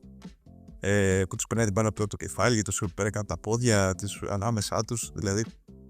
Αλλά παρόλα αυτά, παρόλο που είμαι ένας άνθρωπος που μπορεί να κάνω ό,τι θέλω στο γήπεδο, παραμένω ο Αλγερινός, ο μετανάστης που παίζει μπάλα για την οικογένειά του, για τους φίλους του, για τους δικούς του. Και αυτό το έδειξε βέβαια και με τον τρόπο που έφυγε. Δηλαδή, εκείνη τη στιγμή δεν σκέφτηκε σαν επαγγελματίας, σκέφτηκε ότι μου βρίζουν αδερφοί. Και εγώ, ως Αλγερινός, ξέρω ότι όταν μου βρίζουν αδερφοί, πρέπει να αντιδράσω. Δεν με νοιάζει το που είμαι και τι είμαι και τι κάνω, ας πούμε. Το οποίο αυτή η ποδοσφαιρική αλητεία, δηλαδή, είναι κάτι που βγαίνει από το πλαίσιο του επαγγελματικού ποδοσφαίρου. Και ένα πολύ ωραίο άλλο στιγμιότυπο είναι που όταν έπαιζε στη Juventus, πήγαινε με τον Ντάβιτς και παίζανε στο Τωρίνο με μετανάστες στο ελεύθερο χρόνο, το στα βράδια. Που τώρα εντάξει, πρέπει να το πεις αυτήν την ιστορία, δηλαδή ποιος θα το έκανε αυτό τώρα. Είναι συγκλονιστικό το ότι αυτή η αίσθηση ότι εγώ παίζω για τους δικούς μου, παίζω μπάλα για τους δικούς μου, είναι κάτι που μας συγκίνει και εμένα πάρα πολύ. Μάλιστα. Νομίζω με πολλά και για το Ζιζού. Μπαλαντσόνε, θες να μας μιλήσεις για τον τελευταίο της λίστας μετά από πραγματικά αυτά τα συγκλονιστικά είδωλα που περιέγραψες? Θέλω να μιλήσεις για έναν εξίσου σπουδαίο ποδοσφαιριστή, προφανώς. Ναι, νομίζω ότι είναι ο κορυφαίος από όλους όσους αναφέρουμε σήμερα. Για πάμε σε αυτή την περίπτωση, να ευθυμίσουμε λίγο. Λοιπόν, εντάξει, μιλάμε για τον άνθρωπο που έχει σηκώσει τον μοναδικό τίτλο της ελληνικής εθνικής ομάδας στον ουρανό του Νταλούζ και μας έστειλε στον 7ο ουρανό τον μεγάλο αρχηγό και πρόεδρο της καρδιάς μας, το Θοδωρή Ζαγοράκη. Λοιπόν, ο Ζαγοράκης ήταν αγαπημένος μου ποδοσφαιριστής πολύ πριν το 2004 και πολύ πριν αναλάβει πρόεδρος στον ΠΑΟΚ. Οι πρώτοι ποδοσφαιριστές που ήταν οι αγαπημένοι μου τη δεκαετία του 90, όταν άρχισα να καταλαβαίνω το ποδόσφαιρο και να είμαι ΠΑΟΚ, ήταν ο ένας ο Τουρσουνίδης και ο δεύτερος ο Ζαγοράκης. Ο Τουρσουνίδης κιόλας ήταν έτσι πιο αγαπητός από τον κόσμο πάντα. Για κάποιο λόγο ο Ζαγοράκης με είχε ελκύσει περισσότερο. Μ' άρεσε κιόλας τότε, έτσι, άμα είχα καμιά φανέλα ήθελα να έχω το 7, γιατί ήταν το νούμερο του Ζαγοράκη. Τώρα, αυτά που έκανε βέβαια μετά, τελειώνοντας την καριέρα του, αυτή η κίνηση της αυτοθυσίας, το να κρεμάσει τα παπούτσια του ίσως και λίγο πιο νωρίς από όσο μπορούσε, και να αναλάβει να γίνει πρόεδρος σε έναν ΠΑΟΚ το οποίο οι συνθήκες ήταν τραγικές, οι χειρότερες που έχουν υπάρξει στην ιστορία του συλλόγου, και να βάλει το κεφάλι του σε μια κατάσταση που μόνο ωφελημένος δεν θα ήταν από αυτήν, είναι κάτι το οποίο εγώ το αναγνωρίζω ως ποδοσφαιρικό χαρακτηριστικό και όχι ως γενικά ηγετικό χαρακτηριστικό. Δηλαδή, η ομάδα τον χρειαζόταν εκείνη την ώρα να γίνει πρόεδρος. Και είπε: εντάξει, θα γίνω πρόεδρος. Έβγαλε τη φόρμα, φόρεσε με το κουστούμι και έκανε μια δουλειά για την οποία δεν ήταν ούτε έτοιμος να την κάνει, ούτε είχε καμία κατάρτιση σχετική και ούτε και ήξερε, κατά τη γνώμη μου, και το τι έχει να αντιμετωπίσει. Αυτό το πράγμα τον κάνει ξεχωριστό ως προσωπικότητα. Και για μένα, την πιο ιδιαίτερη προσωπικότητα όσον αφορά τους Έλληνες ποδοσφαιριστές. Κατά τη γνώμη μου, επίσης, ο Ζαγοράκης έχει κάνει και την κορυφαία κίνηση Έλληνα ποδοσφαιριστή σε διεθνή διοργάνωση. Την τρίπλα στο Λιζαραζού, φαντάζομαι. Εντάξει, ναι. Δηλαδή, όταν παίζεις με τη Γαλλία και μάλιστα η Γαλλία μπορεί να μην είχε κερδίσει είχε πάει χάλια το 2002. Εκπληκτικό ρόστερ όμως. Αλλά ναι, είναι ένα ρόστερ το οποίο έχει κερδίσει το 98 το Μουντιάλ, έχει κερδίσει το Euro το 2000, άρα είναι οι ενεργεία πρωταθλητές Ευρώπης, και επίσης είναι και η ομάδα που 2 χρόνια μετά ξαναπάει στο τελικό του Μουντιάλ. Δεν μιλάμε για μια οποιαδήποτε Γαλλία. Λοιπόν, και έχεις τον Λιζαραζού, τον αριστερό μπακ της, ο οποίος έρχεται πάνω στην μπάλα για να σου την πάρει, να σου κόψει την επίθεση. Και κάνεις αυτό που θα έκανες εκεί που παίζεις με τους φίλους σου ή παίζοντας με αντίπαλο τον Εδεσαϊκό, ξέρω εγώ. Με τον Λιζαραζού να φεύγει, να πηγαίνει βόλτα στις εξέδρες του Αλβαλάδε. Κάνει τη λόμπα, κάνει την εκπληκτική αυτή τη σέντρα που, γιατί είναι και να βρεις τον Χαριστέα μόνο του, δεν είναι μόνο το που θα βρεθεί ο Χαριστέας, γιατί πρέπει να περάσεις μια σέντρα ανάμεσα από όλους αυτούς τους Γάλλους αμυντικούς που βρίσκονται μπροστά από την εστία του Μπαρτέζ. Αυτή νομίζω ότι είναι η κορυφαία κίνηση ποδοσφαιρική που έχει κάνει ποτέ Έλληνας ποδοσφαιριστής, τουλάχιστον μιλώντας σε αυτό το κορυφαίο επίπεδο. Και επίσης, συνολικά η παρουσία του στο Euro του 2004 νομίζω ότι δικαίως τον ανέδειξε σε MVP, γιατί ήταν ο άνθρωπος ο οποίος συντόνιζε αυτή την ομάδα, έβγαλε ψυχή, κουβάλισε την μπάλα και σε δύσκολες καταστάσεις στον τελικό, όταν τα πράγματα προφανώς στον Ταλούζ ήταν επικίνδυνα και δύσκολα. Ο ίδιος τέλειωσε τον τελικό, πήρε την μπάλα και ξεκίνησε να φεύγει μπροστά μέχρι να ακούσει το σφύριγμα της λήξης του Μέρκ. Αυτά τα ηγετικά του χαρακτηριστικά μέσα στο γήπεδο νομίζω ότι είναι πάρα πολύ ιδιαίτερα, που σπάνια τα βρίσκουμε σε Έλληνες ποδοσφαιριστές. Δεν το θεωρώ τη μεγαλύτερη ποδοσφαιρική διάνοια στην Ελλάδα. Πιστεύω ότι υπάρχουν ποδοσφαιριστές με χαρίσματα πολύ μεγαλύτερα όσον αφορά την οργανωτικότητά τους, όσον αφορά την αντίληψη του παιχνιδιού, και γι' αυτό κάνανε και καλύτερες καριέρες σε ομάδες του εξωτερικού. Για παράδειγμα, ένα είναι ο Κατσουράνης. Θεωρώ ότι είναι πάρα πολύ πιο χαρακτηριστικός παίχτης όταν μιλάμε για ποδοσφαιρική ιδιοφυΐα. Αλλά αυτά τα χαρακτηριστικά τα ηγετικά νομίζω ότι τον βάζουν για μένα σε μια ξεχωριστή θέση, συν προφανώς ότι αυτά συνδέονται με την ιστορία του ΠΑΟΚ σε πολλές δεκαετίες. Σε καμία περίπτωση όλα αυτά δεν τα συνδέω με τις περιπέτειές του στην πολιτική. Αχ, μας πρόλαβες, Μαναντσόνο, μας πρόλαβες. Αλλά θα προτιμούσα να μην υπάρχουν. Μας πρόλαβες, γιατί πάνω που είπες για την επιλογή του να γίνει πρόεδρος στον ΠΑΟΚ, να αφήσει το ποδοσφαιρικά του ρούχα και να φορείς το κουστούμι, μην ξεχνάμε ότι αποτέλεσε και τομή για την πολιτική ιστορία της χώρας. Δηλαδή, φόρεσε και το κουστούμι. Εντάξει, το τομή δεν τη λες. Ναι, δεν ήταν τομή και το θέμα είναι ότι δυστυχώς η πολιτική, ο τρόπος που αντιμετωπίζεται η πολιτική και ο τρόπος που προβάλλεται η πολιτική είναι ένα άλλο μεγάλο ζήτημα που δεν μπορούμε να το αναλύσουμε σήμερα. Πραγματικά. Και σίγουρα το πώς αξιοποιείται το ποδόσφαιρο και οι μορφές του ποδοσφαίρου μέσα σε αυτήν, αλλά θεωρώ ότι δεν έχει καμία σχέση αυτό. Όχι, αυτό που περιγράφουμε, όχι άλλο. Εντάξει. Σίγουρα για το Σαββαρά. Και εσύ, Άννη, τι έχεις να πεις? Για μένα θα είναι εντάξει, ο αρχηγός της ομάδας που πήρε το Euro 2004, δηλαδή, και μόνο δεν μπορώ να πω ότι έχω συνδεθεί με αυτό το ποδοσφαιριστή, ούτε ότι με έχει εμπνεύσει από μικρό ή ότι έχω κάποια ιδιαίτερη σύνδεση, αλλά και μόνο ότι ήταν αρχηγός αυτής της ομάδας που δεν θα ξεχάσουμε ποτέ και που θυμόμαστε κάθε δευτερόλεπτο από το τι συνέβη τότε. Αρκεί για να είναι για πάντα στην καρδιά μας, δηλαδή τι να λέμε έτσι, τώρα. Έτσι, θα συμφωνήσω και εγώ. που σήκωσε το τρόπαιο και που ήταν εκεί ο βασικός ουσιαστικά ηγέτης, ο ηγέτης της ομάδας που μέσα στο γήπεδο. Εμένα μου αρέσει και στο στιγμιότυπο που πήρε μετά χαρακτήρα Βουριού, που έλεγε ότι πριν από κάθε μάτς μην ξεστιλιστούμε. Μου άρεσε πολύ αυτή η ιστορία. Το οποίο, για να πω σε αυτό, ευχαριστώ που το είπες τώρα, το ξέχασα. Αυτό νομίζω ότι είναι και αυτό αντανάκλαση μιας ποδοσφαιρικής κουλτούρας. Ναι, ακριβώς, δηλαδή, ακριβώς. Άμα ψάξει κανείς να ασχοληθεί σοβαρά με την ελληνική ποδοσφαιρική κουλτούρα, Ναι. γιατί πολλές φορές την παίρνουμε στα αστεία, αλλά είναι αυτή που είναι και υπάρχει και Σίγουρα. πρέπει να τη δούμε με ένα ρεαλισμό και μια ειλικρίνεια κάποια στιγμή. Νομίζω ότι ο Ζαγοράκης είναι ακριβώς και άλλοι παίχτες που έχουν αντίστοιχα έτσι αθώα χαρακτηριστικά, μια ευθεία αντανάκλαση της εθνικής ποδοσφαιρικής μας κουλτούρας. Ναι, αυτό το ότι εμείς εδώ τώρα είμαστε το outsider, ήρθαμε κάπως να κλέψουμε το match, τώρα υποσυνείδητα όλα αυτά, έτσι δεν λέω ότι ήταν τακτική. Υπήρχε μια αντανάκλαση στο μέσο Έλληνα ποδοσφαιριστή εκείνης της εποχής. Εντάξει, τώρα μην ξεστιλιστούμε, μην φάμε 10 γκολ εδώ πέρα.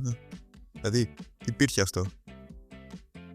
Αυτά θα σημειώνω για το Ζαγόρ. Μάλιστα, κύριε. Πραγματικά πολύ ενδιαφέρουσες οι επιλογές σας. Πάμε τώρα και στις δικές μου επιλογές, στη δική μου λίστα πρωτού ολοκληρώσουμε.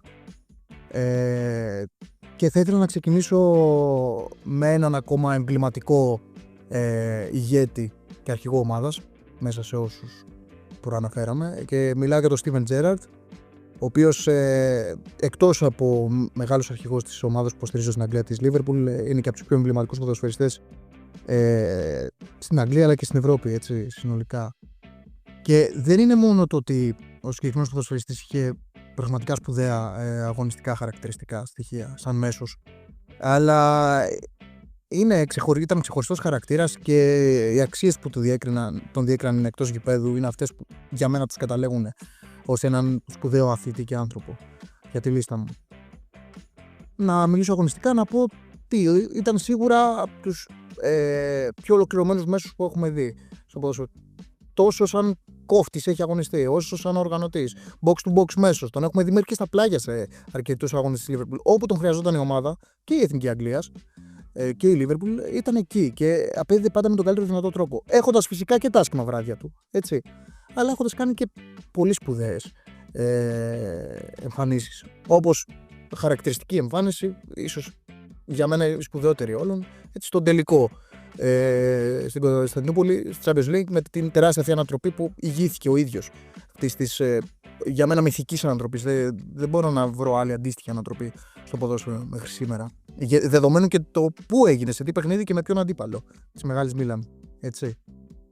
Να προηγείται 0-3 και πραγματικά ο Τζέραρντ να εμπνέει όλη αυτή την ομάδα, να γυρίσει αυτό το παιχνίδι, να αγωνιστεί όπως αγωνίστηκε, ήταν κάτι το τρομερό, συγκλονιστικός πραγματικά. Ο οποίος είναι τρομερό να σκεφτούμε και το πώς στον ίδιο τον ποδοσφαιριστή ενσαρκώνεται όλη η κατάσταση της Liverpool τότε. Δηλαδή, όταν έφτασε κοντά στο να κατακτήσει και το πρώτο του πρωτάθλημα μετά από πάρα πολλά χρόνια, είναι αυτός που δυστυχώς το έχει η μοίρα να κάνει το μεγάλο λάθος με την Chelsea, να γλιστρήσει και να δεχτεί το τέρμα αυτό που στέρισε τον τίτλο από τη Liverpool. Παρ' όλα αυτά, νομίζω ότι πάντα θα είναι χαραγμένος στις καρδιές των φιλάθλων της Liverpool. Έτσι, αλλά και γενικότερα ένας από τους σπουδαιότερους Ευρωπαίους ποδοσφαιριστές που έχουμε δει. Επίσης, όπως είχε προαναφέρει και ο Ιάννης για τον Τότι, και ο Τζέραρντ είναι ένας από τους λίγους παίκτες αυτούς της λίστας, στους τελευταίους δραματικούς θα λέγαμε, ο οποίος έμεινε καθ' όλη τη διάρκεια της καριέρας του στην ομάδα που λάτρεψε από μικρό παιδί, έτσι, στη Λίβερπουλ. Παρά μία σεζόν. Παρά μία σεζόν, εντάξει. Okay. Ναι. Παρένθεση. Σκεφτόμουν ότι πέρα από τον Τότι υπήρχε ο Τζέραρντ, αλλά πήγε στην Αμερική τελευταία σεζόν. Σωστό. Και... εντάξει. Δεν το μετράμε, δεν πειράζει, δεν το μετράμε. Πραγματικά τεράστιος όμως, και εγώ ξεχωρίζω το ότι γιατί για έναν ηγέτη και για έναν αρχηγό το πιο σημαντικό χαρακτηριστικό από όλα για μένα είναι το ήθος και οι αξίες που έχει. Ο συγκεκριμένος παίκτης δεν προκάλεσε ποτέ, ήταν πάντα ταπεινός, ηθικός στο παιχνίδι του και στον τρόπο που αντιμετώπιζε και όλους τους συναδέλφους και συμπαίκτες και αντιπάλους. Ποτέ δεν θυμάμαι να έχει αλαζονική στάση. Ήταν πολύ ταπεινός στο παιχνίδι του και είναι από τα βασικά χαρακτηριστικά για μένα για να ξεχωρίσω έναν, όχι μόνο ποδοσφαιριστή, αλλά και έναν άνθρωπο συνολικά στη ζωή του. Δεν ξέρω τι έχετε να προσθέσετε. Μπαλαντσόν, εσύ που είσαι και φίλαθλος επίσης της Liverpool. Ναι, καταρχήν, εγώ θέλω να πω ότι ίσως το ότι ήταν τόσο ταπεινός είναι και ο λόγος που δεν με εμπνέει τόσο. Δηλαδή, όταν έχω πει ότι με εμπνέει ο Μαραντόνα και με εμπνέει η κουτουλιά του Ζιντάν. Το καταλαβαίνω. Ναι, ίσως τον θέλω πιο αλήτη, τον ποδοσφαιριστή που θα με εμπνεύσει. Ωστόσο, εντάξει, πάντα μ' άρεσε να ξέρω ότι ο Τζέραρντ παίζει στη Λίβερπουλ. Δυστυχώς δεν έπαιζε στις καλύτερες ομάδες της Λίβερπουλ. Αυτή είναι η πραγματικότητα. Γι' αυτό λέω ότι ενσωματώνεται όλη η εικόνα της Liverpool και τότε Liverpool στο πρόσωπο αυτού του ανθρώπου. Έτσι. Ναι, και μάλιστα ίσως έχει παίξει στις χειρότερες Liverpool που έχουν υπάρξει ποτέ. Ναι, έτσι, σίγουρα. δηλαδή, μάλλον στις αρχές της δεκαετίας του 10, τα πιο δύσκολα χρόνια.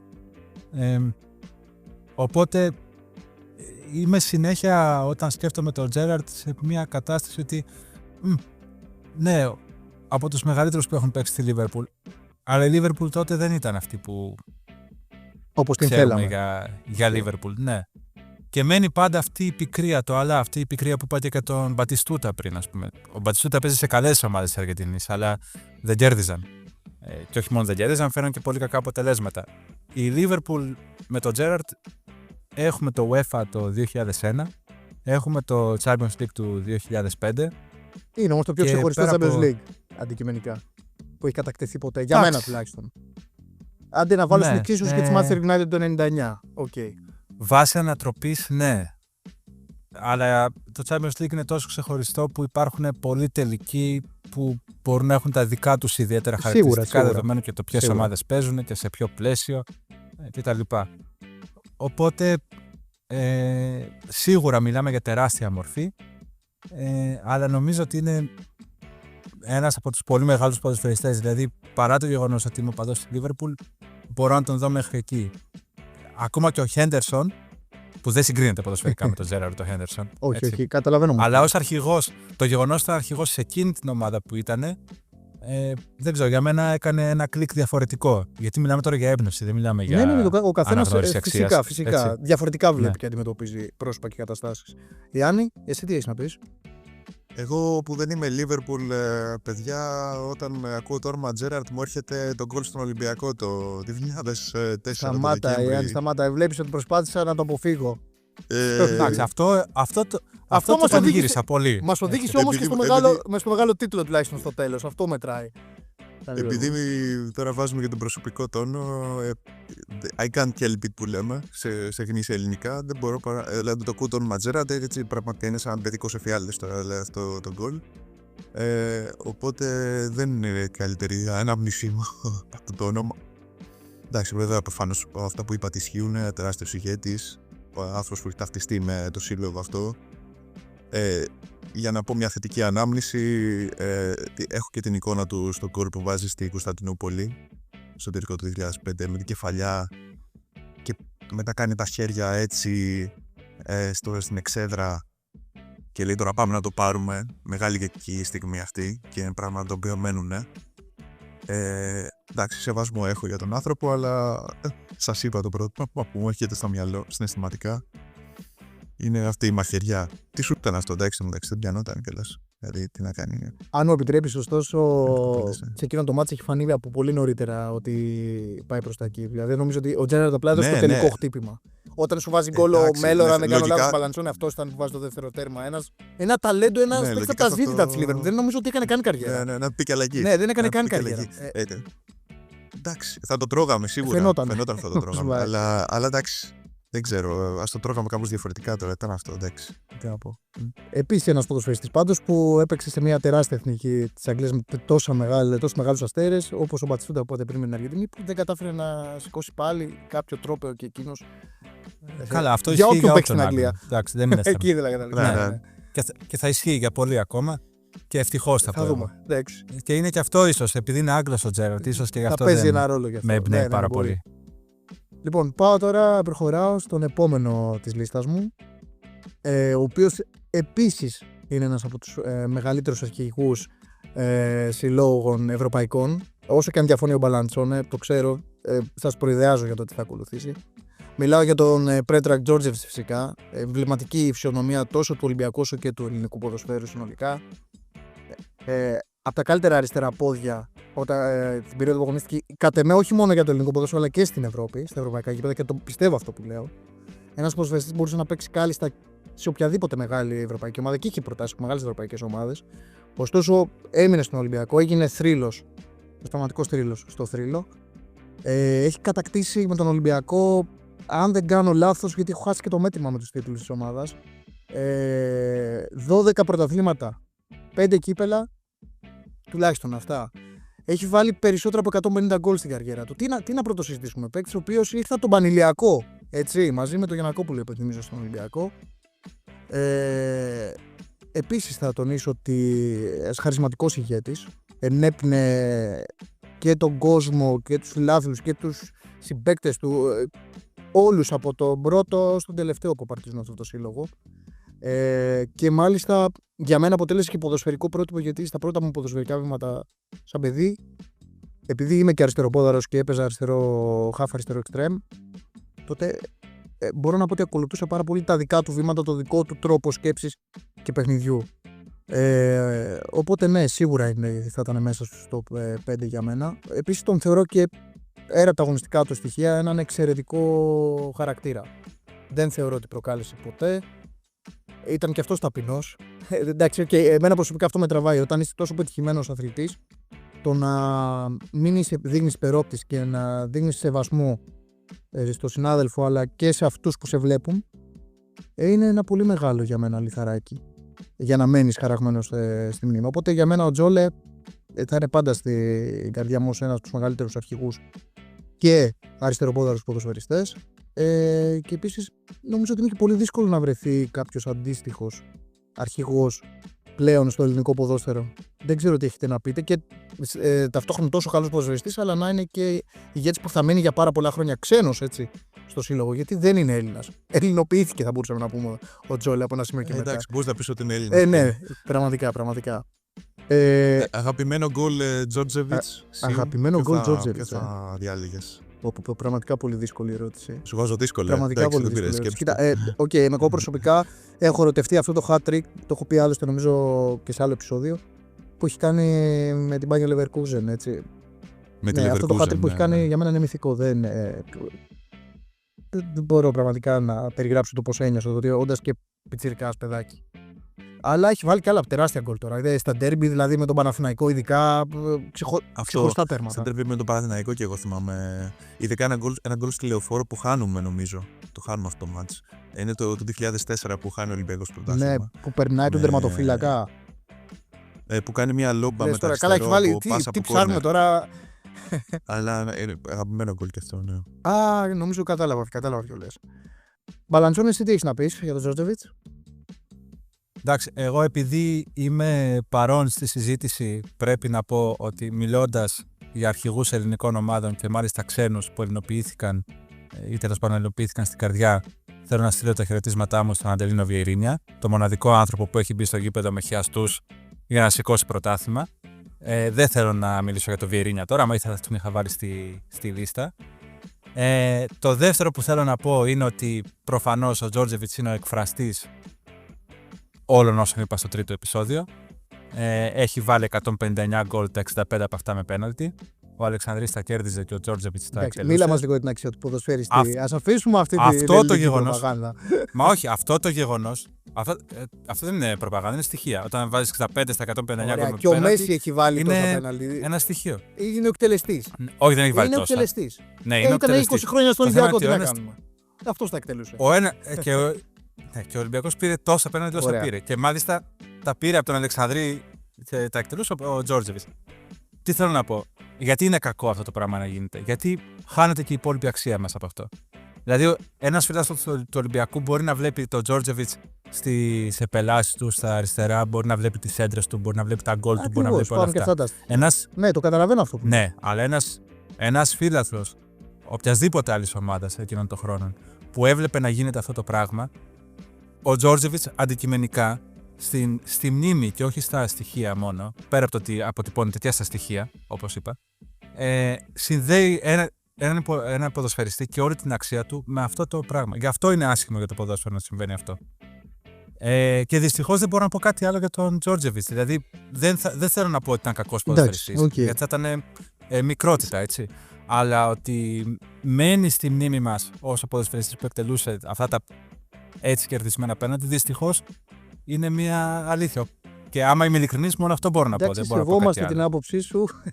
Εντάξει, δεν τον Τζόρτζεβιτς τόσα πολλά χρόνια σηκώνει τρόπαια. Είναι λογικό, δεχόμαστε την οποιαδήποτε διαφορετική γνώμη. Αλλά μην επιστρέψουμε στο τρίτο επεισόδιο. Έτσι, θέλουμε να μιλήσουμε λίγο επιπροσωπικού για τους ποδοσφαιριστές και όχι για τους συλλόγους. Πώς τους βλέπουμε. Ας προχωρήσω παρόλα αυτά. Σε κάποιον τον οποίο θεωρώ ότι δεν θα δημιουργήσει τέτοια ίντρικα στην κουβέντα και κόντρα, και θα πάω στο Ρονάλντο Ναζάριο, ή αλλιώς φαινόμενο, ή πραγματικά δεν ξέρω πώς θέλετε να τον ονομάσετε. Για μένα ο Ρονάλντο, παρόλο που υποστηρίζω την εθνική Αργεντινής, ήταν αυτός ο οποίος με έκανε να ερωτευτώ αυτό το άθλημα. Μιλάω συγκεκριμένα για το Μουντιάλ του 2002. Ακόμα δεν είχα διαμορφώσει τόσο έγκυρη άποψη και γνώμη και για τους συλλόγους και για τις εθνικές και για το ποδόσφαιρο συνολικά, αν θέλετε. Αλλά εκείνη η εθνική Βραζιλίας με συνεπήρε ποδοσφαιρικά, και το ξαναλέω, παρόλο που στην πορεία η Αργεντινή ήταν αυτή που με άγγιζε περισσότερο, και την υποστηρίζω μέχρι και σήμερα. Η τότε Βραζιλία ήταν ένας από τους λόγους που ερωτήθηκα το ποδόσφαιρο και με έκανε να ασχοληθώ σε όλα τα επίπεδα. Ειδικά αυτός ο άνθρωπος ο οποίος βρισκόταν στην αιχμή της επίθεσης, ο Ρονάλντο, θεωρώ προσωπικά ότι με τα μάτια μου είναι ο κορυφαίος επιθετικός που έχω δει ποτέ. Και δεν ξέρω αν ποτέ θα υπάρξει ένας τέτοιος ολοκληρωμένος επιθετικός. Να μιλήσουμε για το πώς μυριζόταν τα γκολ της φάσης, την κίνησή του, την τεχνική του κατάρτιση, τη δύναμη, την ταχύτητά του. Πραγματικά ένα ρομπότ. Φαινόμενο όπως τον έχουν ονομάσει. Και αυτό που για μένα τον κάνει ακόμα πιο ξεχωριστό είναι το γεγονός ότι αποτελεί σύμβολο ανθεκτικότητας. Και γιατί το λέω αυτό? Όταν έχεις διαλύσει τα γόνατά σου και καταφέρεις να επιστρέψεις σε τέτοιο επίπεδο, πραγματικά σε κανένα να αναρωτιέσαι αν δεν είχαν συμβεί όλα αυτά που συνέβησαν. Θα μου πείτε με το αν, δεν μπορούν να γράφονται ιστορίες. Αλλά είναι αυτό που, ξέρεις, είναι αυτό που σε κάνει να φαντασιώνεσαι καταστάσεις και πρόσωπα. Αυτός ο παίκτης πέτυχε τόσο σπουδαία πράγματα επιστρέφοντας πραγματικά από την κόλαση. Έτσι, δηλαδή, μπορούσε να μείνει ανάπηρος. Και γύρισε και έχει παίξει στο απόλυτο επίπεδο ποδόσφαιρο. Και κατακτώντας φυσικά τα πάντα, έτσι. Δεν ξέρω, θεωρώ ότι ακόμα και σε στατιστικές κατηγορίες μπορεί και να έχει επικρατήσει έναντι του Κριστιάνου Ρονάλντο ή του Λιόνελ Μέση. Δεν ξέρω, και μιλάμε για άλλη εποχή, ξανά να λέμε, έτσι. Το ποδόσφαιρο ακόμα δεν παίζονταν με αριθμούς σε τέτοιο επίπεδο όπως σήμερα. Ούτε έχει επιστημονοποιηθεί. Δεν ξέρω ποια είναι η απόψη σας για τον Ρονάλντο. Θέλω πραγματικά να ακούσω. Μπαλαντσόνε, εσύ που είσαι υποστηρικτής της Αργεντινής, αλλά παρόλα από τότε κιόλας, έτσι. Πιο πριν από μένα, όντως μεγαλύτερος, θέλω να μου πεις πώς έβλεπες αυτό τον ποδοσφαιριστή. Ναι, ο Ρονάλντο, ο κανονικός Ρονάλντο, αυτό που έκανε το 2002 μπορεί να ήταν έτσι ο κολοφόνας της δόξας του, αλλά στα δικά μου τα μάτια αυτά που έκανε πριν τον πρώτο του τραυματισμό, όταν έπαιζε στην Μπαρτσελώνα και η πρώτη χρονιά εκείνη στην Ίντερ, νομίζω ότι ήταν ασύλληπτα. Ασύλληπτα και οπτικά, έτσι, και είναι δύσκολο να βλέπεις έναν ποδοσφαιριστή και να κινείται σε μια άλλη ταχύτητα. Είπα για το Ζιντάν ότι κινούταν σε μια άλλη ταχύτητα που φαινόταν πιο αργή. Ο Ρονάλντο κινούταν σε μια ταχύτητα που νόμιζες ότι έχεις βάλει το χαμηλό επίπεδο στο FIFA, ας πούμε, και έχεις έναν ποδοσφαιριστή και κάνεις ό,τι θέλεις. Ναι, νομίζω ότι υπάρχει καταρχήν στο ποδόσφαιρο πλέον. Με την εισαγωγή και του Artificial Intelligence έχουμε τη δυνατότητα να κάνουμε προεκτάσεις πολλών σενάριων και νομίζω ότι αν κάποιος έκανε αυτή την ανάλυση θα μπορούσε να βρει ότι αυτός ο ποδοσφαιριστής θα μπορούσε να γίνει ο κορυφαίος όλων των εποχών, αλλά κυρίως αυτό που έδωσε οπτικά ήταν κάτι το οποίο ήταν πολύ μοναδικό, δυστυχώς για λίγα χρόνια, λόγω των τραυματισμών. Ιάννη, εσύ? Ναι, νομίζω είναι κοινός τόπος ότι το 2002 είδαμε τη λιγότερο καλή εκδοχή του Ρονάλντο. Άμα τον έχεις δει το 98 ή και πιο πριν στη Μπαρτσελώνα, ή άμα δείτε στιγμή ότι πάει στο Σνάιντχόφεν που είναι η πρώτη χρονιά στην Ευρώπη, αφού τώρα βρήψαμε την Καλαμάτα, έτσι να το πούμε γι' αυτό. Τρομακτική ιστορία, αλήθεια. Νομίζω ότι στα όρια του αστικού μύθου, δεν ξέρουμε αν το πιστεύουμε, ναι. Νομίζω ότι είναι ο παίκτης ο οποίος έχει ταυτιστεί με το 9, τη θέση του 9. Και μόνο αυτό είναι τεράστιο επίτευγμα. Βέβαια, η πιο θρυλική διαφήμιση που έκανε ποτέ για την Πιρέλη είναι με το νούμερο 10 στην πλάτη. Ναι. Πάντως και σήμερα, άμα δεις το 9 στην πλάτη ποδοσφαιριστή, άμα στο μυαλό σου πάει στο Ρονάλντο αυτόματα. Τόσο πολύ επιδραστικό. Όχι, στο στρατό Τζόρτζογλου. Ή στο στρατό Τζόρτζογλου, ίσως. Για τους πιο μερακλείδες. Νομίζω ότι το πόσο διαφορετικός ήταν τους υπόλοιπους ποδοσφαιριστές βγάζει μάτι, είναι τρομερό δηλαδή. Ειδικά η κίνηση με τα πόδια που κυκλώνει την μπάλα και με τα δύο του πόδια. Ναι, με το ένα και με το άλλο συνεχόμενα. Εντάξει, ήταν από άλλη εποχή, έτσι. Τι να πεις, εντάξει, τεράστιος. Απλά δεν θα τον έβαζα στη λίστα μου γιατί προσωπικά, εντάξει, μιλάμε για φαινόμενο. Δηλαδή, κάποιες φορές λες, εντάξει, θέλω έναν άνθρωπο που θα μπορούσε να ταυτιστώ περισσότερο. Ναι, πιο γήινο, ναι. Ωραία. Θα προχωρήσω. Μένω πάλι στη Βραζιλία, ίδιας περίοδου. Και νομίζω θα μιλήσω για έναν από τους μεγαλύτερους πόλους έλξης ποδοσφαίρου, θεωρώ, για τη δική μου γενιά κυρίως. Και μιλάω για τον Ροναλντίνιο. Νομίζω ότι από το όνομά του και μόνο δεν χρειάζεται να πούμε πάρα πολλά. Όλοι όσοι ακούνε, αυτοί μας ακούνε, καταλαβαίνω ότι μιλάμε ίσως για τον πιο θεαματικό ποδοσφαιριστή. Αν μπορούσα να βρω την κατάλληλη λέξη είναι αυτή. Το πιο θεαματικό, μπορεί και αθλητή, συνολικά θα πω, όχι απλά ποδοσφαιριστή. Και δεν είναι μόνο το τι πέτυχε σε ατομικές ή συλλογικές διακρίσεις και με την Μπαρτσελώνα και με την Εθνική Βραζιλίας. Αυτά που έκανε στο χορτάρι δεν τα έχουμε ξαναδεί και νομίζω δεν πρόκειται να τα δούμε και ποτέ. Αλλά δεν είναι μόνο αυτό. Είναι το ότι πώς κατάφερε ένας παίκτης να φέρει το ποδόσφαιρο της Αλάνας με τέτοια επιτυχία και με τέτοια άνεση μέσα στο χορτάρι, είναι τρομακτικό. Έτσι. Δηλαδή, εξέθετε τον αντίπαλο του. Όσο σπουδαίος αμυντικός και να ήσουν, δεν μπορούσε να αντιμετωπίσει αυτό το πράγμα. Και φυσικά μπορώ να πω ότι ήταν αυτό το χαμόγελο το οποίο, ρε παιδί μου, σου ζωγράφιζε ακριβώς το τι είναι το ποδόσφαιρο σαν άθλημα. Και ότι όσο και να πηγαίνει να εξελιχθεί, να γίνει μοντέρνο, να εμπορευματοποιηθεί και να προσπαθούν να το αλλάξουν, υπήρχε ένας Ροναλντίνιο ο οποίος σου έλεγε ότι από κάπου αλλού πηγάζει όλο αυτό και δεν θα μπορέσετε να το αλλάξετε. Ήταν μια όαση στα δικά μου μάτια σαν νέος και ένας πραγματικά λαϊκός ήρωας. Έτσι. Δεν ξέρω τι έχετε να πείτε για τον Ρόνι. Μπαλαντσόνε.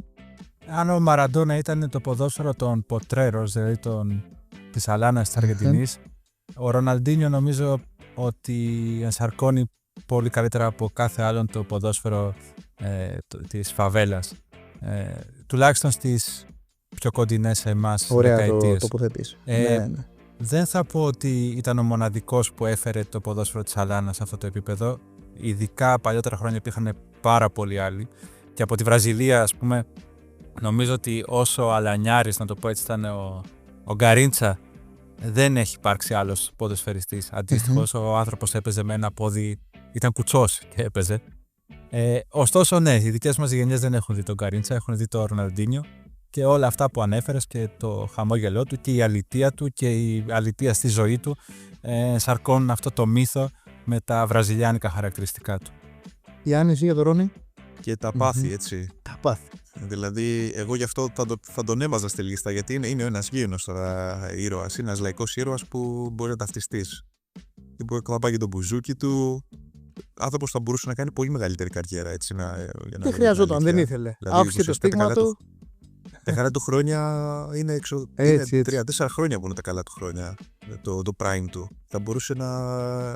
Βέβαια, για να πω κάτι, άμα δει κανένα τα μεγάλα ονόματα της εποχής, το prime ήταν 3-4 χρόνια για όλους. Μετά έρχεται ο Κριστιάνο και ο Μέση και κάνουν 20ετής καριέρες. Ναι. Άρα μιλάμε για ποδοσφαιριστή που θα μπορούσε να προσφέρει πολλά περισσότερα αν δεν ήταν αυτός που ήταν. Σε εννοώ σαν προσωπικότητα. Αλλά έχει αυτό το αλήτικο στοιχείο τώρα στο ποδόσφαιρο που δεν γίνεται να μην σε κάνει να τον ερωτευτείς. Και ειδικά τον γκολ που με το σβήσιμο του τσιγάρου. Είναι η προσωποποίηση της αλήθειας που περιγράφουμε. Θεωρώ ότι είναι εντάξει από τα γκολ τα πιο αλήτικα γκολ των εποχών. Δηλαδή λες τώρα ποιος είσαι αγώνα τώρα Champions League. Ποιος νομίζεις ότι είσαι. Μέσα στο Stafford Bridge. Ναι, τρομερό. Πράγματι. Λοιπόν, και ήρθε να φτάσω στον κορυφαίο της λίστας μου και δεν είναι άλλος από τον Λιονέλ Μέση. Καταλαβαίνω ότι μπορεί να ακούγεται έτσι πολύ κοινότυπη επιλογή, αλλά πραγματικά για μένα ο Λιονέλ Μέση είναι ο πιο ολοκληρωμένος ποδοσφαιριστής που έχω δει με τα μάτια μου. Θεωρώ ότι πρώτα απ' όλα η διάρκεια του στο κορυφαίο επίπεδο είναι αυτή η οποία εμένα προσωπικά με έχει αφήσει έκπληκτο, αλλά και όλους τους ειδικούς πιστεύω, το ότι για μια 20ετία σχεδόν έκανε αυτά τα μοναδικά πράγματα στο χορτάρι σε εποχές τώρα που το ποδόσφαιρο εξελίχθηκε σε τρομακτικό βαθμό και πλέον έγινε επιστήμη και τα έχουμε αναλύσει και σε άλλα επεισόδια. Κάθε θέση διδάσκεται, δεν παίζεται απλά.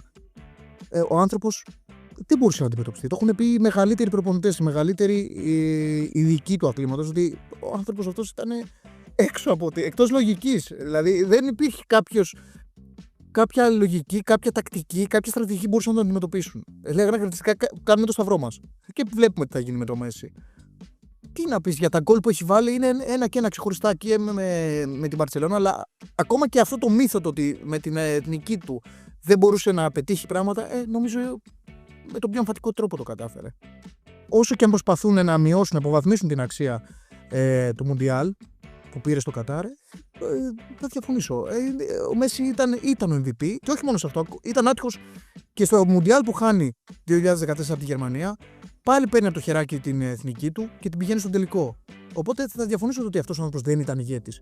Οκ, δέχομαι το ότι μπορεί να μην ήταν αυτός ο αλήτης που θα πάρει τις πρωτοβουλίες, που θα βγει μπροστά, θα είναι ο σκληρός ήρωας πολλές φορές, αλλά ξαναλέω, συνδύαζε την ταπεινότητα με τα ηγετικά χαρακτηριστικά, με την έμπνευση στους συμπαίκτες του και όλη του η αυτοπεποίθηση έβγαινε στο χορτάρι. Μπορεί να μην την έδειχνε στα λόγια του και σαν φυσιογνωμία, αλλά ο τρόπος που αγωνιζόταν ήταν μοναδικός. Και θεωρώ ότι το ποδόσφαιρο, όσο και αν εξελίσσεται, η απουσία του Μέση είναι ήδη αισθητή. Παρόλο που ο άνθρωπος αγωνίζεται ακόμα, έτσι. Απλά εντάξει, αγωνίζεται στις ΗΠΑ, αλλά το ότι δεν τον βλέπουμε πλέον στα ευρωπαϊκά γήπεδα, νομίζω έχει αρχίσει ήδη να φαίνεται και είναι από τις ελάχιστες περιπτώσεις που η διαφορά κάνει τόσο μεγάλο κρότο. Εντάξει, ήταν και πρωταγωνιστής της μεγαλύτερης ομάδας που έχει αγωνιστεί, και μιλάω ποδοσφαιρικά με βάση το ποδόσφαιρο, την μπάλα που απέδωσε για την Μπαρτσελώνα. Και γενικά νομίζω ότι είναι ένας εξωθαύμαστος και χαρακτήρας. Όσο και προσπαθούν, ξαναλέω, media, φορείς, haters, άνθρωποι να τον υποβαθμίσουν. Είναι ένας σπουδαίος άνθρωπος και αθλητής. Κόντρα σε θεούς και δαίμονες, γιατί ξεκίνησε από μικρή ηλικία με σοβαρά προβλήματα υγείας, κατάφερε να κάνει το όνειρό του πραγματικότητα. Έμεινε στην Μπαρτσελώνα πάρα πολλά χρόνια και κάτω από πολύ δύσκολες συνθήκες. Προσπάθησε να γυρίσει, δεν έγινε αυτό. Αυτό είναι άλλη μια μεγάλη συζήτηση.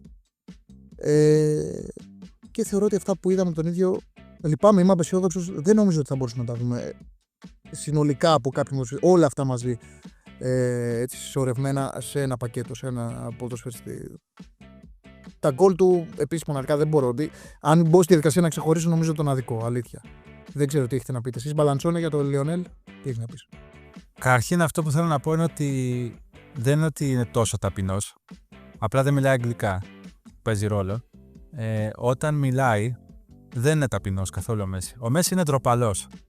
Και όντας ντροπαλός, δεν είναι αυτός που θα μιλήσει πολύ στους συμπαίχτες του. Υπάρχει η χαρακτηριστική ιστορία ότι πριν την παράταση του τελικού του 2014, αυτός που μιλούσε ουσιαστικά στους παίχτες ήταν ο Μαστεράνο και όχι ο Μέση. Ο Μέση ήταν σιωπηλός από δίπλα γιατί είναι ντροπαλός. Αυτό που είναι τεράστιο χαρακτηριστικό του Μέση είναι ότι είναι σημαντικό για το ποδόσφαιρο ολόκληρο και δείχνει τη δημοκρατικότητα του ποδοσφαίρου. Είναι ότι ξεπέρασε όποιο ντεζαβαντάζ είχε από τα φυσικά του χαρακτηριστικά. Κινήθηκε ή κινείται με τέτοιο χώρο μέσα στο γήπεδο που μπορεί ένας παίκτης με τα δικά του σωματικά χαρακτηριστικά να είναι ο καλύτερος και ο πιο επιδραστικός και αυτός που θα διαψεύσει και όλα τα analytics. Είναι, από τη στιγμή που έχουμε στοιχεία, είναι ο άνθρωπος ο οποίος κάνει overperformance σε κάθε match που παίζει και με αυτή την έννοια είναι ο καλύτερος ποδοσφαιριστής που έχουμε δει ποτέ να αγωνίζεται σε γήπεδο. Διότι μπορεί να κάνει κάθε στιγμή αυτό που δεν περιμένει κανένας. Τα υπόλοιπα νομίζω ότι είναι κοινότυπα και γι' αυτό δεν θέλω να επεκταθώ. Αλλά είναι σίγουρα τεράστια ιστορία το ότι έβαλε και το δικό του όνομα δίπλα από αυτό του Μαραντόνα στους ποδοσφαιριστές της Αργεντινής που σήκωσαν το Μουντιάλ, αυτό το αγαλματίδιο, το οποίο βοήθησε και στο να ολοκληρωθεί ο μύθος του, ο οποίος θα δούμε και το ιστορικό του impact στα χρόνια που θα έρθουν. Όταν θα και παιδί του Diego, έτσι να τα λέμε αυτά. Εντάξει, όλοι είναι παιδιά του Diego στην Αμερική, στη δική μας τη γενιά. Έτσι. Εγώ τον νιώθω και λίγο πιο κοντά μου τον Μέση. Έχουμε γεννηθεί 1,5 μήνα. Ναι, απλά και ο ίδιος ο Diego, αν θέλουμε να είμαστε ειλικρινείς, αυτόν έχασε. Καλά, για να πω την αλήθεια, άμα το ψάξει κανένας, έχει χρήσει τόσους πολλούς. Ναι, έχει χρήσει πολλούς. Ναι, ήταν τρελός ο Diego. Δεν είναι αυτό κριτήριο. Εσύ, Άννη, τι έχεις να πεις για το Μέση? Εγώ θα προσθέσω μόνο για τον Μέση. Εντάξει, προφανώς πρόκειται για ένα τεράστιο κεφάλαιο. Έτσι, όλα αυτά που είπατε ισχύουν, γι' αυτό δεν θα επεκταθώ κι εγώ. Με τον Μέση είναι ο μόνος ποδοσφαιριστής για τον οποίο εγώ έχω νιώσει ότι όποτε παίζει πρέπει να τον βλέπεις. Δηλαδή, ξέρεις ότι παίζει ο Μέση στη Λα Λίγα αυτή τη στιγμή, πρέπει να να βρεις βρεις κάτι έναν τρόπο να το διαφορετικό. δεις. Ναι. Πώς θα δεις, λέω σαν ποδοσφαιρόφιλος, αν είσαι συνεφίλ, ας πούμε, τον αγαπημένο σου σκηνοθέτη, θα τον δεις. Θα βγάλει μια ταινία, θα πρέπει να τον δεις. Σ' αρέσει, δεν σ' αρέσει, ας πούμε, επειδή τον παρακολουθείς από τον σκηνοθέτη, πρέπει να τον δεις αυτή την ταινία.